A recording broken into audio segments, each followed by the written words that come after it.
Welcome to this special edition studio podcast. No, it's not a podcast, it's a live stream. We're here in the studio and I'm glad you guys are at home sitting with us. We have an amazing show for you. We have two very special case studies, two very different horses, but with something in them both that you will definitely recognize in your own horses. Two different problems, but one common theme, that is, what is the cause? What is it that's actually creating these undesired behaviors? And this is the question. It doesn't matter if you have a horse that is difficult to get on, a horse that is getting hot at the shows, a horse that just seems to run off out of nowhere. What is actually causing these problems? The question we should be asking ourselves is, why are they doing that? And what is the process to be able to teach them the information they don't know in order to get rid of the cause? So we'll be looking at that with the two different case studies. We'll also be having Q&As, so you guys will be able to ask questions in the chat. So don't be shy. Anything that pops into your head that you would like to ask me. And another surprise, you won't just be listening to my voice the whole evening, because we have two very special guests here sitting in this live studio. Two young guys, very passionate about horses. They are probably one of the best two people have found the best way to share their experiences, their knowledge, to be able to share with you across the equestrian world.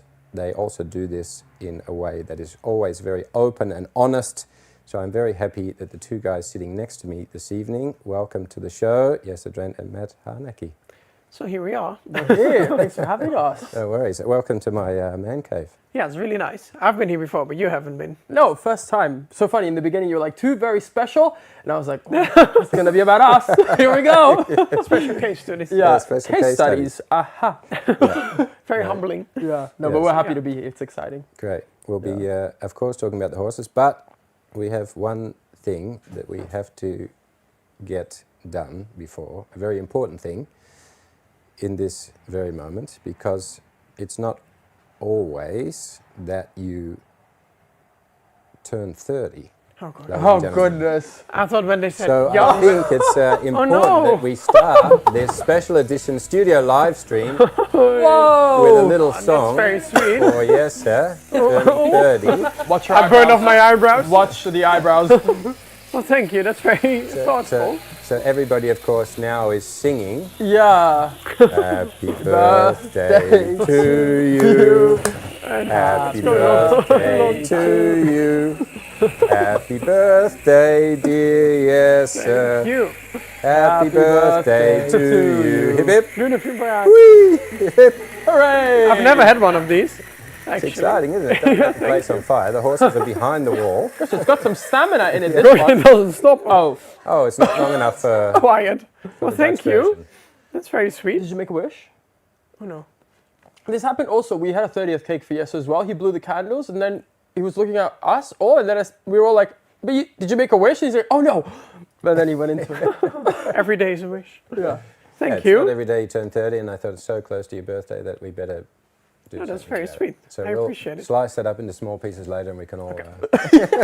We'll all We have can a all share. We've only got one, so. No, thank you. That's very nice. But you guys have been really busy. You've just come back from CCAB Yes. Yeah. in Sevilla, in Spain. How was that for you? Well, actually, tell us, for those that don't know at home, what is it first? Well, I think you can explain it better. It's really your thing. I'm just coming along.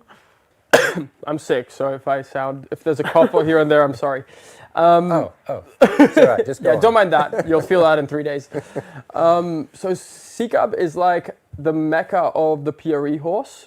So all the top PRE horses throughout the year are kind of battling it out for the spot to win at CCAB. So you have to qualify. Okay. It's kind of like the Olympics of PRE horses. And they have different disciplines, whether it's dressage, the morphology classes, There's Alta Scuola, some more like Spanish traditional things, and then people that just bring their horses that they want to sell as well. But I think they have around like 1,900 horses that they said, A lot. wasn't it? A lot, yeah. Because I thought a few hundred, but that's like Yeah. almost 2,000. And it's very different. It's very Spanish. All the horses are out. You have access to all the stables, and you can just talk to the owners and the breeders, and they're holding the horses in the huge crowds of people. Stallions and mares, everything Yeah, mixed stallion, mares, So it's everything like in this between. whole festival Yeah. of Literally. PREs. Yeah, up. You've literally. never been, right? No, no. It will And be fun. I've seen it so many times during the year, and I think that's the place I have to go, the place Yeah. I have to go. It's fun. But It's fun. yeah, and so with the selling of the horse, they run an auction, or how are they doing? No. Are they doing that like Yeah. in the back of the stables? Yeah. That But you don't style? want to buy them there. Well, we say that, but we bought a horse there. Yeah, okay, but last this year- Well, you met him because he's the one that I yeah, brought. Oh, yeah, of course, yeah. yeah, yeah. Yeah. Well, I saw him there. You and he bought him was- there. I bought him there. Yeah. Right. Well, he was being stood up, and we were being shown another horse. And so whilst we were following the people to go to the arena because they were going to lunge him so we could see the movement because we'd only seen the horse in the You were stable, walking. I was like, hold on a minute, who's this war horse that I've beauty just... caught your eye. Yeah, literally. And then, so we kind of forgot about the other horse, and then we started to inquire, and then I kind of shook hands with him on a price, and then did the vet check like a week Could he after. speak English, or No. did you just like no? No. So I had an agent involved. right. Yeah, there's You didn't typically have to always like an a agent. Horse. Had it. No. There's always an agent typically, and they're Yeah. kind of like doing it for you. And yeah. Yeah. But I will say it's not probably the place to buy because everyone just puts money on the horses because Yeah. it's like the atmosphere and clients from all over the world. Yeah. So you kind of want to go shop, get to know the people, and then 4 weeks later when it simmers down, you make some offers. So what's the favorite thing for you? Like, what are you actually there to see? Like, you've been a few times, so Yeah. you're like, I want to see that again this year. I think for us, the most fun thing is just walking around the stables. I was There's- looking at you because I was like, are you going to be truthful? What else was I meant to No, say? you're right, because we really are there for the shopping of the horses. Well, I don't want to shop a horse, but I like just seeing them. Okay, you say you didn't want to shop a horse, but he was the one this year that was inquiring about a horse. I even dreamt about one that I saw the whole He night. named and it then, already. yes, but then it was really far above my budget, so then that was good because then I could let it go. Yeah, yeah. But I did tell them if you change There's your mind, something just about call me. Spain. Yeah. I mean, I got Dario, of course, you guys. Yeah, know yeah, my yeah. PRA. Yeah, yeah.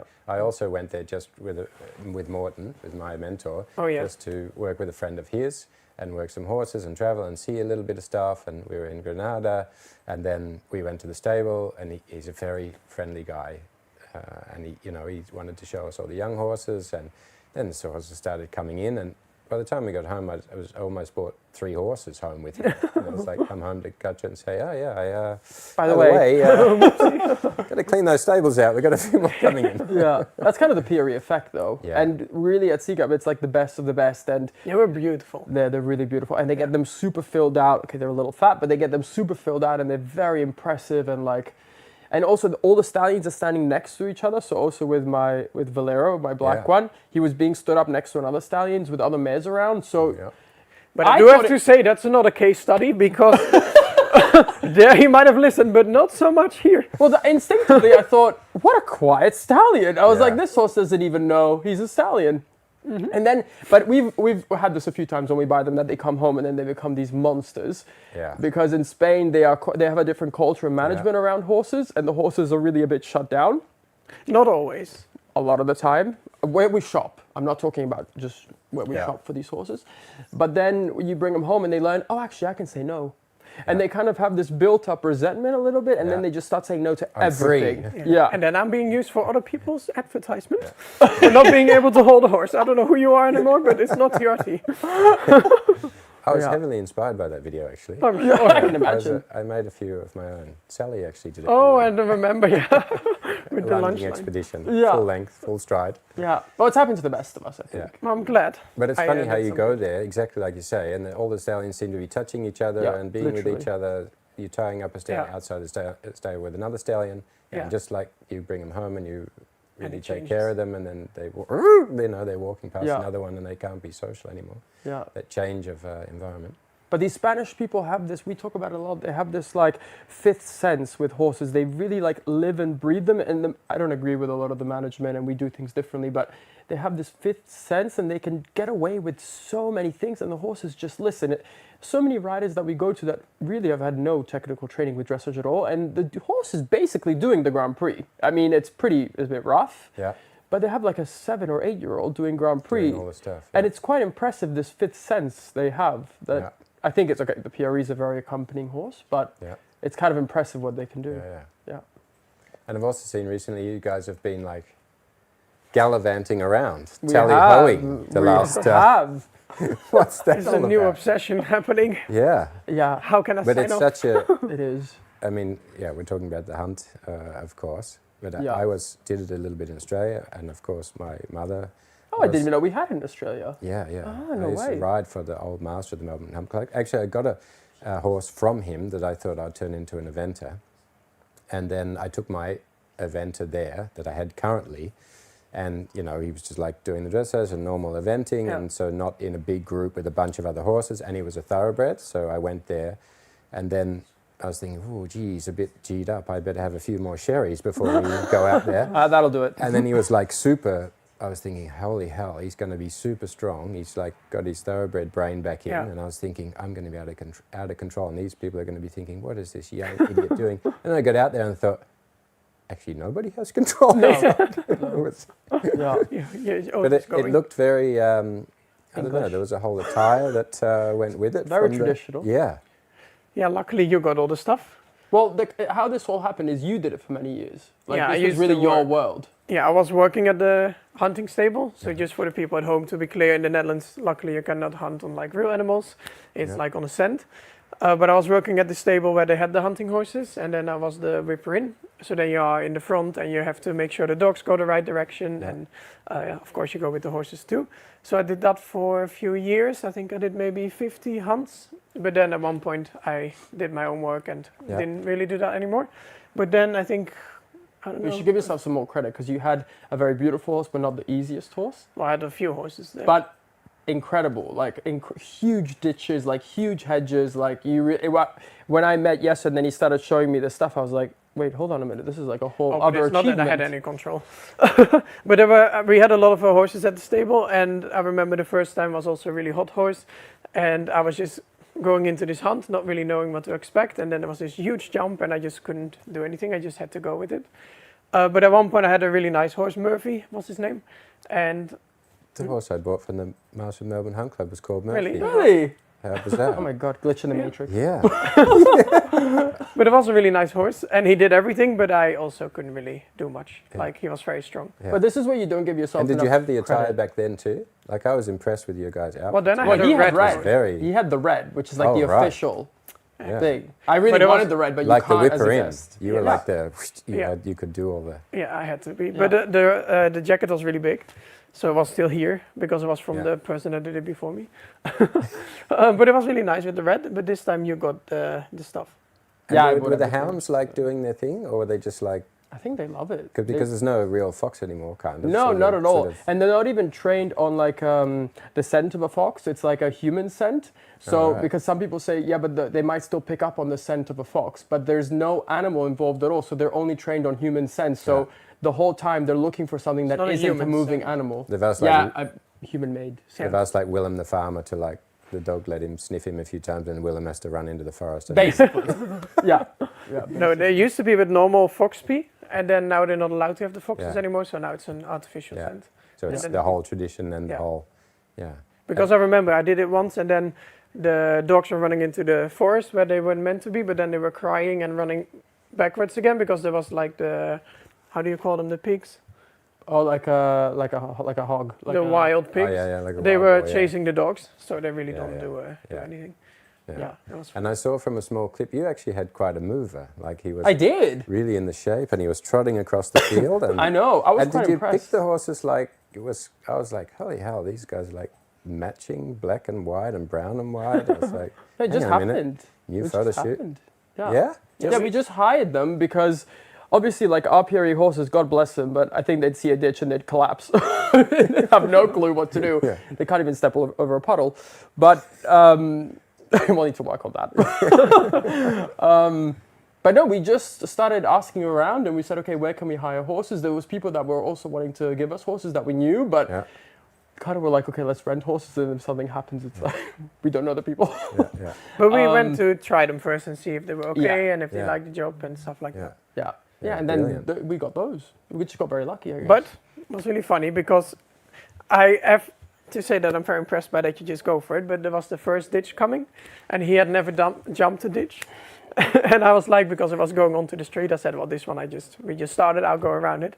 And I see him with his like crazy helmet that he bought from the UK or wherever you got it from. Oh yeah, yeah, the real. And I just see him the wind's fly over this felty, ditch yeah. and landing on top of the neck, going like this.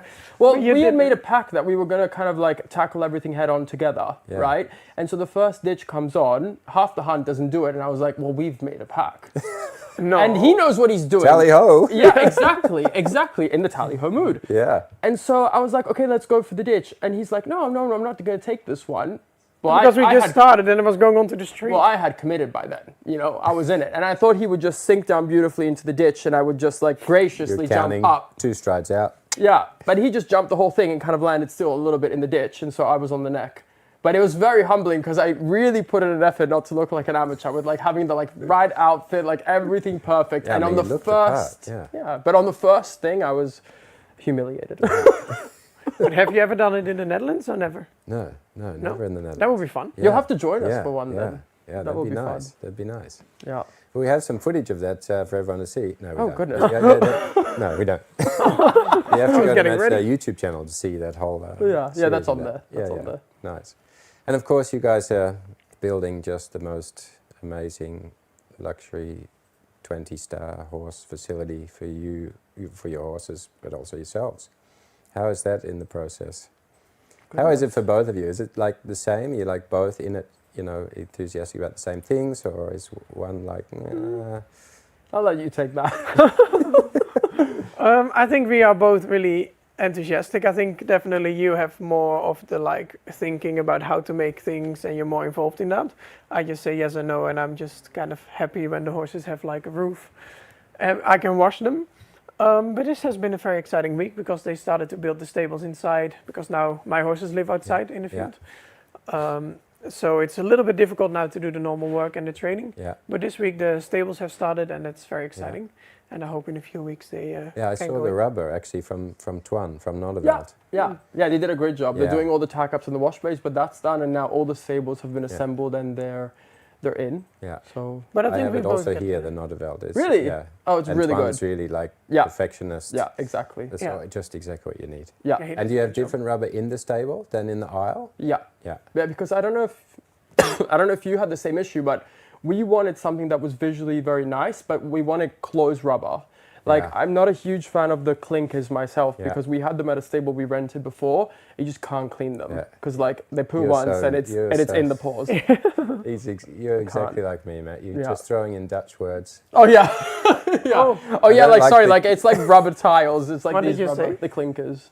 That almost just went through, you know, over Yeah. because I do the same I thing. didn't even notice it. And especially when you're Yeah. building, because you like get all the terminology, Yes. and then you forget the English words sometimes. Yeah, It's like- especially with all the council words, you like the also say bouwvlak gemeente. and the gemeente yeah, and you the know, stikstof. the and thing for the water, the craan, Yeah. Oh yeah, yeah. the tap. Oh, Yeah. Well, I was asking yesterday, I was like, what does Tristan's Dutch sound like? Because obviously I'm not at a place yet where I could say, but I was like, do you hear like an accent? And then he's like, well, we Can we know. do live subtitles? Greek, Well, he says, what? sushi mango. You didn't really know. No, we don't really talk Dutch. No. Like you do sometimes a little bit, but for me it's also strange to then. Yeah, Yeah. yeah. I thought it was so bad that because you just switched to English all the time, that you just like Yeah. But it's also, He's like, I just can't understand you. speak English. Yeah, yeah. Well, when I met Oh, yesterday, like that. when I met you, you couldn't speak a word of English. well, not a word. That's a little bit. I could No, say hello, but how are you, and Like, stuff. very, very basic, with Yeah. quite a Dutch accent as well. So you've come a huge way. I remember I even did lessons at one point in Germany, and it was all in English, and I was very young. I don't even know how I did it, because I Yeah. really couldn't speak English. Yeah, but it's come a long way. Yeah. But yeah, There's hope for us all. Yeah. still found sound Dutch. So we're going to go into these case studies in a minute, but Yeah. of course we have the topic, which is defining the course. Do you have things with your horses, Matt, in the past where you're like, yeah, I thought it was that, and it turned out not to be that later on down the track? I think so. I think it's always this like ever-evolving road, Yeah. and sometimes you take one turn and you think, okay, I got to back up and check for another road, and sometimes you go down the road and there's another avenue. So it's like it's an ever like morphing space. Yeah. But I don't think I've ever thought like, oh, I've regretted doing that. I should have done that from the start. Because in the end, it always brings you to the same place. But my trainer always tells me that I'm kind of like always fixing the mistake on the horse before it can happen. And he's like, you have to let them make the mistake and then you can fix it. But otherwise you're always trying to like micromanage. Yeah, absolutely. So now I'm kind of in the spirit of like, okay, let's make the mistake and then let's observe the mistake and then we can try and fix it. Yeah, yeah. Yeah. So then I can see it in its full entirety. Yeah. Yeah. And for you, yes, sir? Are you ever in a show where you're like, okay, got to go back to the drawing board, or that's not working, or Yeah, most of the time, because I don't like to practice things too well. Yeah. Because I don't know. I think then it can just go wrong. But yeah, I think many times then, when you do something, it's very important to look at yourself. Yeah. And I think many times when you don't know how to fix something, you can either get frustrated or something else, and that's very difficult. But that's what I really try to work on with myself, to just take your time and also practice. Because as I said before, it's very easy to not practice, because then you don't have a plan and then you don't put a kind of a high expectation or something on yourself and the horse. But if you do practice, then it's also confirmed. It's not only hoping for it to go well. Yeah. If that makes sense. Yeah. Like if you just hope it goes well and then maybe this time it happens and the other time it doesn't work out, then it's not really clear for the horse. Yeah. And you can always make that plan, but you're never guaranteed, okay, the plan is coming off. And then you have to go back and say, well, why didn't that work? Yeah, and just the communication. I think that's a lot what you do as well, is to just really make sure the horse feels good within himself and really gets what you're asking and really gets confident. And I think that's really important to work on. Yeah. But I'm not going to give too much away from this case study. We're not going to do a full intro and, give too many secrets away, also for the people. We're just going to fly to this case study. So you guys at home can also tune in a moment to the case study. We're going to be coming back. Get your notepads out, because you can be writing questions that you can put in the chat, and you can ask either one of us here about the case study or something totally unrelated. Is also right, guys, I think? Yeah, sure. Yeah. Staying, this side of the line. Make them as juicy as possible. But let's go. Let's take a look at the first case study. Keep your eyes peeled. See you in a minute. I brought Chester. He's a 9-year-old gelding. I've had him for 4 years now. We're happy amateurs. I enjoy riding in the arena, dressage, or going out for a hack. Ever since I've had him, he's been, I'd say, terrified of ground poles. He doesn't like jumping, show jumping jumps, or going over ground poles on the floor. I've tried training it. I've tried getting him over it. He does it for me, but I notice there's a lot of tension in his body when he does it, and I don't know how to help him get through that. So I would like some tips and tricks to see how I can help him feel more confident and comfortable even around ground poles. So the fact that we get a little bit this, wanting to make contact, scanning his environment, always looking to get connected back with me all the time, checking in, means I don't need to start with a leading exercise where I get him to have some respect and move away, because the one thing that he is looking for is connection and contact with me in order to find confidence. So if I start by pushing him away, we're only going to create some more insecurities. So the fact that he's making contact with me, and there's things going on with the horses, of course, over there, and so he's scanning his environment. What I can better do is start to feel how he is. So he's looking to me for comfort, and I can start to pay a little bit of attention to what's going on in his body, so that he starts to pay attention to what's going on in his body. Make contact to the back of the body. The tail is clamping down, and the butt is tucking under, so he's having a huge reflex reaction here to that part of the body. So I just keep connection there until that part of the body starts to relax. So we get one leg relaxing a little bit there. The tail starts to lift up instead of clamping down. If he takes a step backwards, for me this is a really good sign. This is the opposite of the contraction and the butt coming under. So we start to get some tension release there. So already I know that if he's in a situation where he doesn't necessarily know what to do, he's not going to give himself time to think, because immediately if I just make contact with my fingers, his butt's going down, he's getting into a contraction. So this is not going to give him much time. He's going to be looking to run forward. So without knowing any of his story, just feeling the body gives you an idea of the operating system, in which is serving him, or at this moment not serving him in certain situations. Also, I feel on the rope that there's a lot of weight already on the front leg. So often if you get a horse with this kind of reflex in the butt, in the tail, this is pushing often the front legs down in front. So it's a horse then, when I start the mobility and start to find the symmetry in the body, the conversation where he loses connection within the body, I know I'm not going to be starting with a hind leg movement, but an opening of the front leg. And we're going to start that opening of the front leg with the good initiation of the movement. So bringing an awareness to the spine, supporting with my left hand on the base of the neck, and just letting him feel this. Good boy. So what is it to turn? At the moment when he turns, he makes this in the body and then he goes. So his basic pattern, when just simply moving with nothing in the environment that's going to stimulate him, is a tension movement pattern. So if we give him something challenging to overcome, to pass through, to go over, to go under, he's going to this situation, to this little problem-solving exercise, to this mini challenge, with a tension movement pattern in the body. So with the pattern that's his operating system is already here in this rest position, failing him, then if we had a challenge, he's just bringing this order of movement in his body that's not serving him to that situation.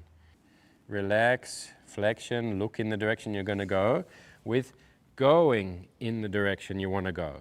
Opening the right front and feeling the left front come behind and across. This is of course going to help him in the symmetry in the body. You see him stepping forward all the time. The contraction in the back end is pushing him on the front leg, like that step. We need to feel that he can step there behind. Oi, this is a good step, and relax again.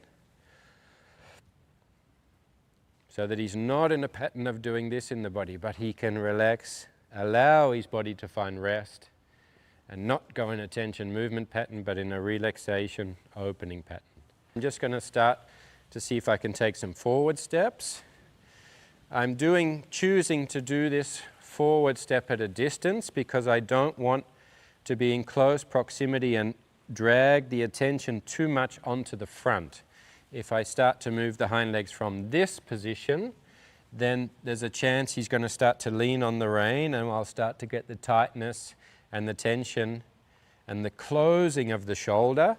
And when I ask him to go forward, I'm going to want an opening of the shoulder. And I want to bring reference to this part of his body from here back, not so much the back end, because we want the back end to relax. And we really need, especially for him, who is often going away from something, we need him to be able to follow and understand the meaning of the following. Not just that we're going into, oh, we rub him gently with the whip a little bit and he's not reacting, so he must be okay with it. And he's a sweet, quiet guy, so he's going to fool us into letting us think that he knows what it is. But we really have to make sure he understands the meaning of this. So he has an awareness when I make contact with the whip that he thinks I go towards that, not away from it, not the contraction. That he learns to follow something, whether it be something on the ground, something on eye level, something he's approaching, something is approaching him. Whatever the object may be, we're not looking that he moves away from it. He makes a shortening of the body, but he makes a lengthening of the body towards. Yes. Then we start to test here, underneath the flank, between the hind legs, a little bit on the tail. Here we start to run our hands towards the pelvis, that the pelvis tilts the other way, pushing the whip away. So when we run the whip along the tail and the butt, we want him to have this sensation, and that he's almost going not away, but backwards. So into the whip, the opposite of the contraction of the body going away from the whip. We do this also behind the hind legs. So backing into the whip, hind leg on the other side, See the contraction here now? I'm going to change this and do this from this side first. So feeling of the legs, back. The whip on the inside of the leg. So you see how much the running away is now. In connection to the feet, anything in connection to the feet running away is telling you that at some point the horse is going to be running away from something. So now I take the whip away and I give reference to the body. So tension, release, awareness, what's happening here? What part of the body are you losing control of here? Yes. So we start with the bag stick. You see already the contraction in the body, moving away. So the important part is that I don't start with the bag coming towards him. He has to think about coming towards the bag. So reaching out, as soon as he gets in the yes posture, I take it away. In order to let him know the next step will be touching it. But if he doesn't know that the leaning forward is the yes posture, that's the confident state, this is the action you have to take to make you feel good. If I don't explain that to him and he reaches out and he touches the bag without knowing that, he could be questioning whether touching the bag was a good idea or not. So sometimes we're jumping a little bit too quick into wanting the horse to take a certain action instead of teaching him what it is he has to do in his body in order to be comfortable and confident in that action. Here again. Yes. Starting to get the leaning forward. I start to connect it a little bit to the legs like I did with the whip. Yes. There we get a front leg out. Hey, this feeling you have to lock in. And then when we start at this and you see how much contraction there is in his body, if you think how tense he is with something, I'm not approaching him yet, he is approaching it, and how much contraction is in his body, if we were to put this bag towards his chest now, I would see both front legs in my face really, really quickly. Is he able to see the value in that skill he just learnt and apply it to something else? And that we start to see more and more that he's getting confidence in the sensation in his body, which is the skill, which becomes the new pattern that's going to serve him. So already now we see a change.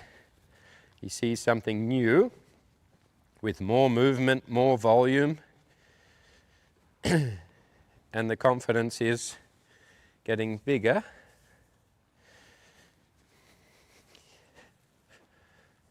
Yes.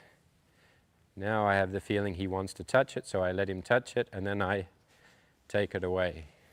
But the first step is he has to be the chaser, not the one being chased. It's not about getting the tools on him, just like it's not about getting him over the pole. It's about teaching him, like we said in the beginning, the skills he doesn't have. What are the missing bits? Where is he insecure? It shows up in the moment where Tessa wants to go over the pole, but actually it's living in him all of the time in lots of areas. And this is where the tools will, of course, bring out those insecurities. So I want forward motion in the moment of contact. I don't want him to stop and feel like the umbrella is going towards him. I want him to push this away, to feel like, I have to go faster. This thing's getting away from me. I have to be the chaser. And now I can think about creating some mobility. So going back now to my clock shape. Now I have some new skills. He has some new information about what it is he has to do. And now I can start to think about clock shape, but I'm very conscious of keeping connection with the whip. Now in the flank. And now I'm going to give him sensation, which we've already taught him, teaching to him before doing to him. I ask him to take a step back. Yes. And then the whip goes away. So again, I don't start the movement forwards and sideways and he's running away from the whip, but everything we do has to be giving him the sensation that he's having an extension of the body, boy, and not a contraction of the body. So I first want to be able to touch him with the thing that's guiding him, and that he's not moving away from the whip in anticipation, but he starts to follow my intent. So connection of the rein on the front leg, my body language, my voice, and then we get the stop with the whip on the body. Good boy. So these are the steps that seemingly look slow and boring. This is mainly the part where people fall asleep, but it's actually where the most progression is made, by putting detail into the bits that are going on in the horse's body. Now I have the feeling I can push, inside leg, whip on top, down, down, down. Yes. Now we have some navigational skills, the ability to go somewhere. We've done a little bit on the approach. How does he approach something? We're going to use the same tool here for the approach. We create a little bit of a space, and we teach him the yes posture in approaching something. How does he show up? How does he prepare his body to go through this task? So opening the front, I keep a connection here on my inside leg.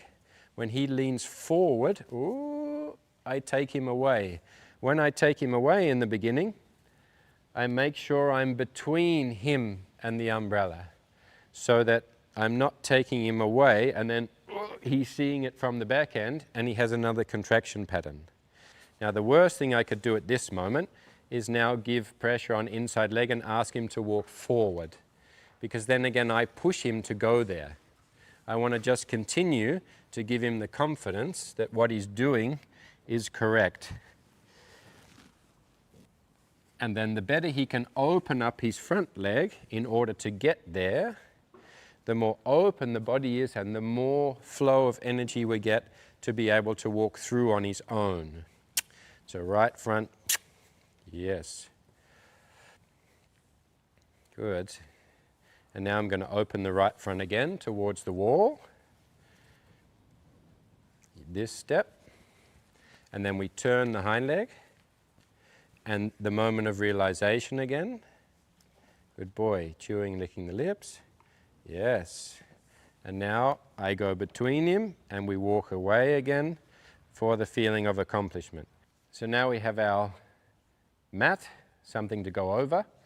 So the important part to realize is we bring out the tools, the challenge, as a way of teaching him about his body. It's not about him going over it. It's about him feeling this. Take him away. So what is it in his body he has to do in order to feel confident and eventually overcome the task? We're going to approach this in the same way. Now remembering that this is a huge task. This is a horse that is totally almost in a snorting state, wanting to strike you with two front legs, just approaching him with the bag stick. So this is quite a confronting thing. But what I'm happy about is the same management of his body that he's now starting to take, this feeling of the approach. So we do the same thing. So he feels the same thing, right front leg open, contact on the body. So he feels the part of the body, he makes a connection, I go away, putting myself between him and the thing. Boy. So we teach him what is the approach, how do you show up? What is leaning forward? What is leaning back? Leaning back makes you afraid. Contraction will give you tension. Opening up, leaning forward, will give you confidence. Again, right front. Yes, I can also go this way. Feeling of accomplishment. Open up again, present. How does he show up? And then we have the stages of the visual system, which I'm also focusing on. So the first one is he looks at the ground before the mat. Then he looks at the line of the mat. Then he looks past the line of the mat. Then he looks to the middle of the mat. Then he looks to the line on the other side of the mat. And then he looks to the sand on the other side of the mat. And so what's important is every time I feel him go to the next stage, you just saw it, he just looked to this space of the mat then, I have to take him away in order to give him the feeling of accomplishment that I could look to the center. That means I could possibly look to the line on the other side, which possibly means I could, my body says, logical thing would be actually to test, maybe even put my foot on it. So this on a horse that has a reflex and does everything in a hurry, this is your first golden step. Allowing the foot to be on, standing, being still, pressing, putting weight. I'm pulling away now and he's pulling me back towards. So I let him feel here that he's one. So his body can go in the direction. Hey, I wasn't expecting that. Thought it would take a few more steps, but we'll take that. And so being able to allow the horse to process this in slow form, he feels every step, he knows what it is to take the step, he finds the rest. That enables us later on, not in this session, to be able to stop with 1 foot, stop with 2 feet, be able to go backwards, be able to have 4 feet on, be able to have 1 front leg off, be able to have 2 and 3 back, be able to go fully off, and then him be able to step backwards blindly onto the mat. This gives him the feeling that at any moment he can pause, stop, rest. He can stop eventually while the thing is underneath him, between the legs.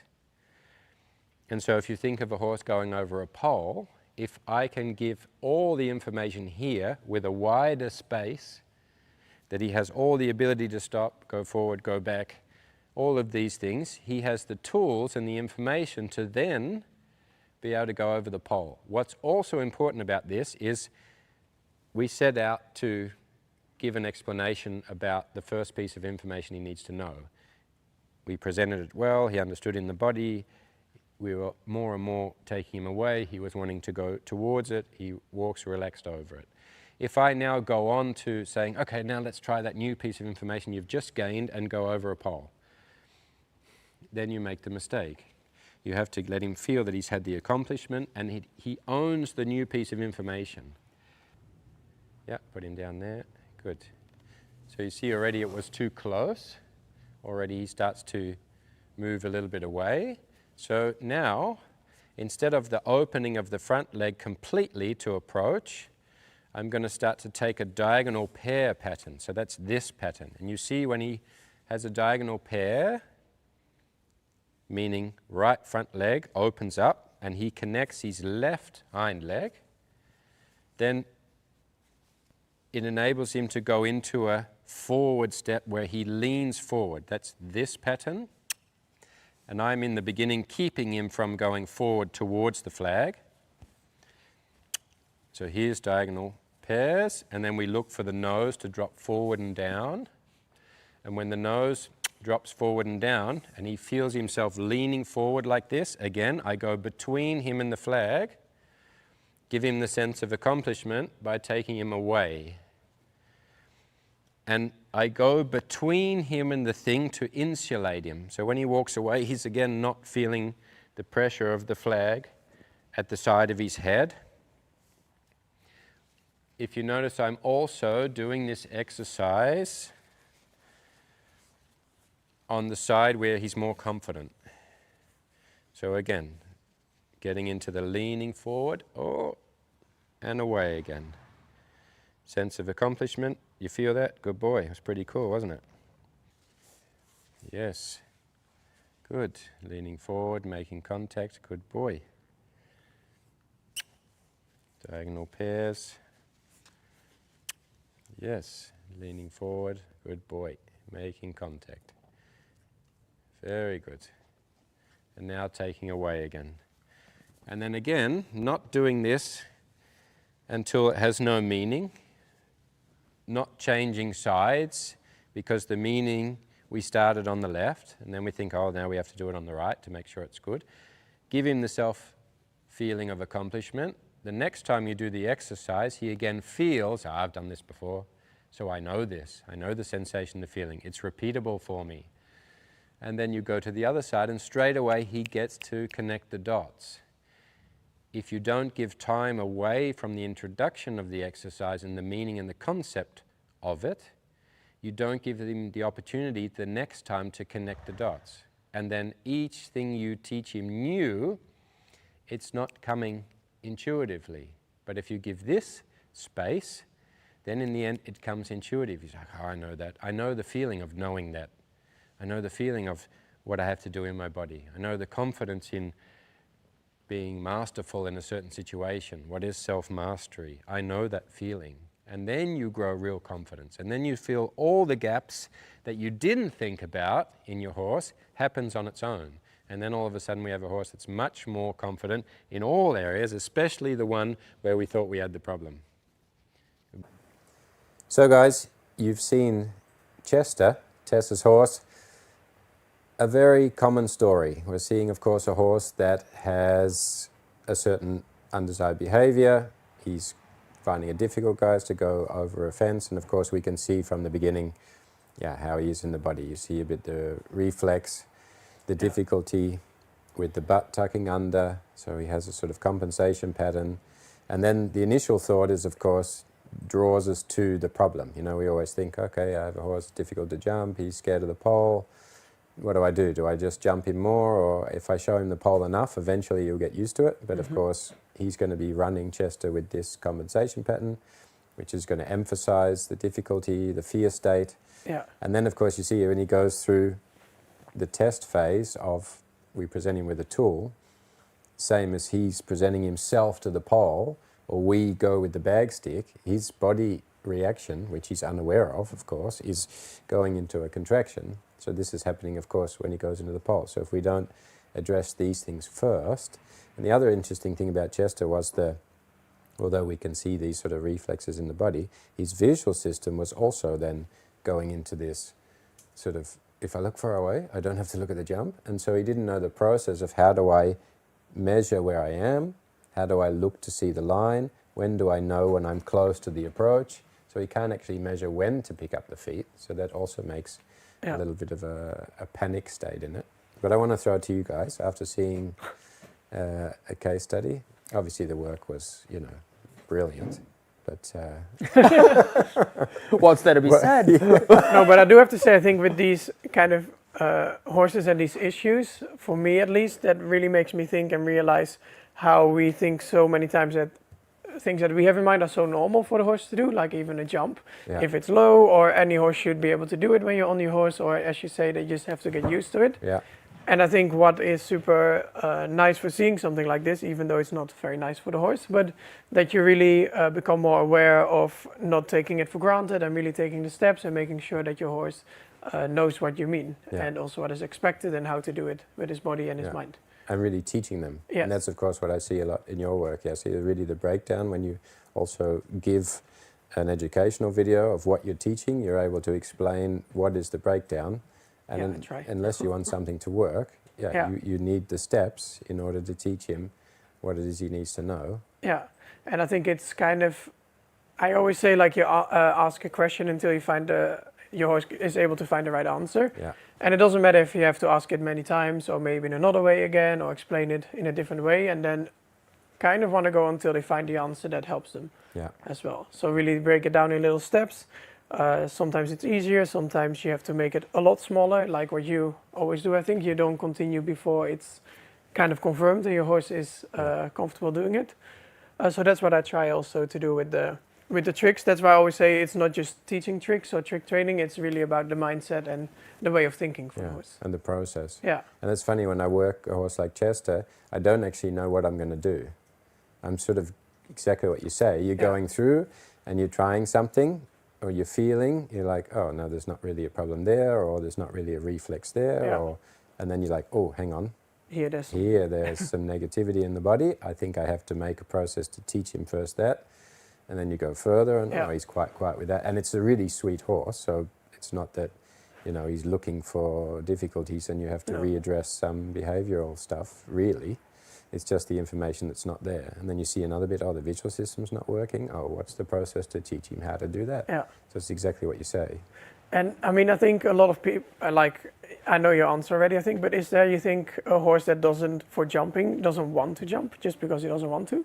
Or is there always something behind? Yeah, I think it's got a physical aspect to it, that if the horses feel good in the body, maybe you have some horses that are not that physically attuned to be an athlete and want to really jump, but then, you have to give them some sort of feeling in the body that this is fun to do.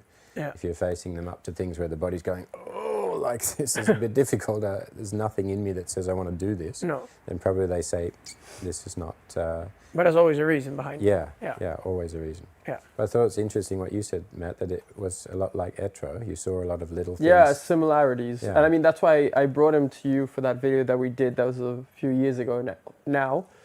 But I guess he's more of like an inwards horse, who's like a little bit not as aware of his surroundings and his body. He's just blissfully unaware until he's hyper aware. Yeah. And then he just doesn't know how to manage the situation well. And then kind of like what could happen with this horse too is like they build up and up and up, and then they get to an explosive point. Yeah. I mean, Etro's very sweet, so he doesn't do anything, but you can see that within himself he's getting more stressed. Yeah. And I think from like a classical approach, you're taught to like ride through the jump, put your leg on, and just kind of like anything off and forward off the leg should just do it basically. But of course, actually, you're making it worse by doing that. So it was interesting to watch and to see like the breakdown of the steps for sure. And you said that you could see already in the body, you mentioned the little, Yeah. what was that stood out? Because that's of course exactly what I see, but I don't always know why I see it.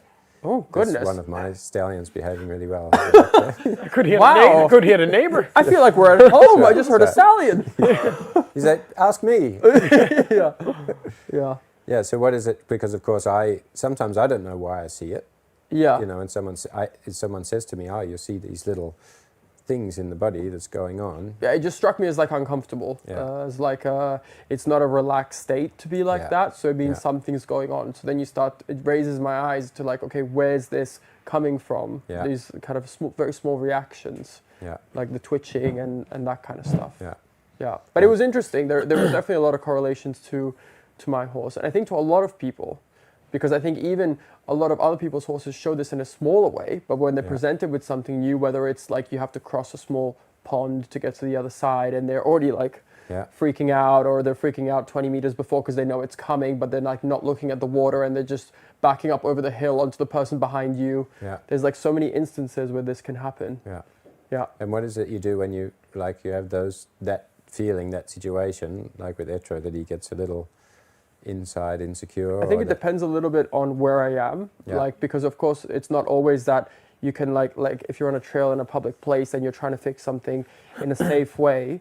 I always take him laterally, because I'm trying to supple and soften the body, because you get this kind of concrete block underneath you. Yeah. So the first thing I think is, okay, let's go a little bit lateral, like pop him in like a small shoulder in and try and go through it like that, and show him like the softness in the body can then like redirect the attention to maybe the thing that's scaring him, but without his body feeling like a brick. Yeah. And if that doesn't work, again, it depends where I'm at, because on day-to-day basis, I don't have the issue. So I'm thinking of like triggers. But if I'm out, I try and de-escalate. So if that means I have to get off and we have to break down the steps to like me actually being on the ground, then I will have to do that. Yeah. Like there's, those gates where when you trail ride that you can just, like as a happy hacker, can just open and The close. spring. What a luxury that is if it actually, your horse can do it. So I tried for him for a while to get him to do that, and I was going laterally, and I was like, okay, I'll just back up onto it, and then I was like, no. And now you're like, I'm gonna jump. No, but then I was like, let me just get off. Let me just get off and break it down and show him and bring how it him, is, and we can touch it first with our nose and then get over that. So the breakdown I think is essential. Yeah, and I think that's the biggest thing, actually, when you look at a horse like this. Yeah. Okay, there's a lot of, like you say, going lateral. That's also kind of the thing I'm doing, like finding that connection in the body. The good circulation of energy comes through this good order of movement. which is a lateral movement often, you know, creating these diagonal pairs so that they are able to have this conversation in the body. But of course, if you don't give them an awareness in the moment of an action where they get insecure, if you don't go back and actually say, well, this is what's going on in your body, you actually can have control of this. Yeah. And you have the power within yourself to know how to handle the situation, then you build a process, they understand what to do, and then all of a sudden they have the skills necessary. And then, of course, the undesired behavior or the problem goes away because you actually find the missing information. And that's, of course, exactly what we see here. But I feel like this is a very common problem. I think anybody watching can relate to, at some point in their life, their horse having done this. Even if it's like getting on the trailer, like there's elements of all of that that is in many different situations. So I feel like, I mean, I can think of an example probably with, except for Emporio, probably every horse of mine that I've had, where I've faced this kind of challenge or similar challenge. Yeah. What was it for Chase? But wasn't it? No, I mean, I think for Chase, he was always a very brave horse, but sometimes like, he went through this funny phase. We would go on trail rides and he would rear and then gallop, like rear up. He would find something. But okay, I have to jump in here because they really didn't ride him a lot. And they're like, oh, let's go on a trail. Tristan will confirm with you that good training is not about riding a horse 10 times in one day. Yeah, okay. But if you don't, well, it doesn't matter. Well, he would do this funny thing. Anybody in the chat, any opinion? And not about the mugs or the bloody sink, thank you. We've heard about that. The chat's been going wild since we started. Yeah. And actually, to get off topic, the arrange, I don't know if it's what's going on here, but they seem to be like covering many more countries than normal in the live stream. So good. That's exciting. Being multi-international. Very good. So I hope you guys were taking your notes, because now is the time where you can throw in your questions. Like I said, you can throw in a question to me or to Matt or to Jesse. It doesn't have to be specifically on Chester, although that's relevant. It can be a question also related to your horse. And if you're in the list, because the list is, of course, very long, so we're going to do a random selection now of the first question, guys. So we're going to take a drink of water and wait for the first question to arrive. I'm sure the team will pick something very juicy that will get us all cancelled. Kate O'Reilly. Tristan, is there any difference in the way you approach the teaching for a mare, gelding or stallion? It's kind of a good question, actually. It's a very good question, actually. Just Well, I'm going to let you guys run with it first. You both have, then I can pick off your answers and then just, give my fun summary. Because for me, I think a lot of people with stallions, especially, they say we have to treat them very different because they are a stallion, which in a way is true because it needs to be safe. And I think like Macho, my stallion, little Shetland stallion, I couldn't sometimes control. And then it's not so dangerous, but if he was a lot bigger, it would have been dangerous. He would have killed someone already. Yeah. He was like a proper horse. But I think in general, you just want the... Oh, it's true. It is true. In general, I think you should kind of treat them the same. Yeah. Like, at least in the same calmness and comfortable feeling and stuff. I disagree. But... Sorry. Really? You think the same? Well, you want the same outcome, but you might go about it in a different way. But I think that's with any horse. Even I'll give you if it's a stallion, like Etro is Or very should it different. be specific to mare, gelding or No, stallion? I don't think so. Yeah. But I think, for instance, like, I'll give you an example you can relate to. So Annie, which is Jesse's mare, she studied to, God bless her, very 31. 31, sweetest horse in the world. But when you do her rug, she'll try and bite your back out. And then sometimes with the mares, they can have this sensitivity and these hormones and these things. And you shouldn't want a mare to be a gelding. You shouldn't want a stallion to be a gelding because they are experiencing life differently. And so when I had Emporio and people were like, oh, why don't you geld him? Because he's like screaming. I'm like, but he's a stallion. Like, I want him to be a stallion. Like, I want him to be switched on and to like walk down the breezeway with different eyes, looking at different things. Because that's part of what I enjoy out of my relationship with him. But then I also realized that I'm not going to treat him like a gelding or a mare, and I'm going to expect something different out of it. No, you let them be themselves. But that's, I think, a bit different than... But like with a gelding, for instance, let's say you're doing trick training and you want to use treats. and you're giving them treats. But it depends, and some geldings are different than with the stallions. But like, I would never do any. I never do treats. We'll with take my- this home. That's a good one for the car. But I would never do treats with my stallions because they're so mouthy, and I would be encouraging that. So I can't say, oh well, I'll treat you like a The gelding. macho is a stallion. Okay, but yes, he's a Shetland. So? What do you mean? That's yeah, it's different than if you have Valero chomping You're down on your arm. discriminating? No, but it's different. I see a diff. I mean, What do you think? Is it different with a I see. Shetland? I would treat We have them a poll differently. I going would. Good question in the chat. I would treat them differently for what I feel will be most effective for them. Not because like they're not horses. I respect your opinion. Because also like if I'm like I don't want my stallion to be like, okay, you stand next to this mare like No, you have of course. no testosterone or something, because he will, and he will never be a gelding because he's not. So then I would have to kind of adapt. I agree. Yeah, I think This is how it often goes. No, I do agree. I'm just saying you just have to look at the horse and. But I hear you. I hear your point. it's a I hear worthy your question point. because it obviously... It's a good one, Yeah, actually. It's yeah. a really good one. Yeah. I always try to think when I'm working with the horses, of course, there's certain traits that come with a gelding, a mare, or stallion. Yeah. And of course, there are certainly hormonal things with stallions where you have to be aware of the type of conversation you're going to start. A lot of stallions have, of course, a very good idea of what is fair and what is not. Yeah. And if you are not aware of that and you go in like it's a gelding and all of a sudden he's like, hang on a minute, you're trying to control my state, where you would maybe get away with it a little bit moving up on a gelding or something. But of course, I've had mares that behave like stallions, you know, so Sure. Yeah. I think it's to the individual, but I think having an idea in the back of your mind that there are certain traits Yeah. that are different with a stallion and with a mare. I mean, you know, you can't go in blind, like you say, and walk through a stable with a stallion that's a mare on each side. There are ways in which you can teach them to be social and have good manners and what is a healthy interaction with another horse, that you're not ruled by your hormones, but you have enough awareness and you're thinking with the brain between your ears and not between your legs. because But I some wouldn't people do. treat it, a horse, like you say, exactly like a stallion, because often that's what happens. Then they end up behaving like a stallion. So if you treat them like an individual and the horses feel that you see them as them, Yeah. that you're not choosing a sex, Yeah. you know, what they are, but I do think you still have to be aware. And there's, of course, mares that are also super sensitive, and if you go in and you start doing tension release in between the flank right away, you'll get a And they slap in the wouldn't face.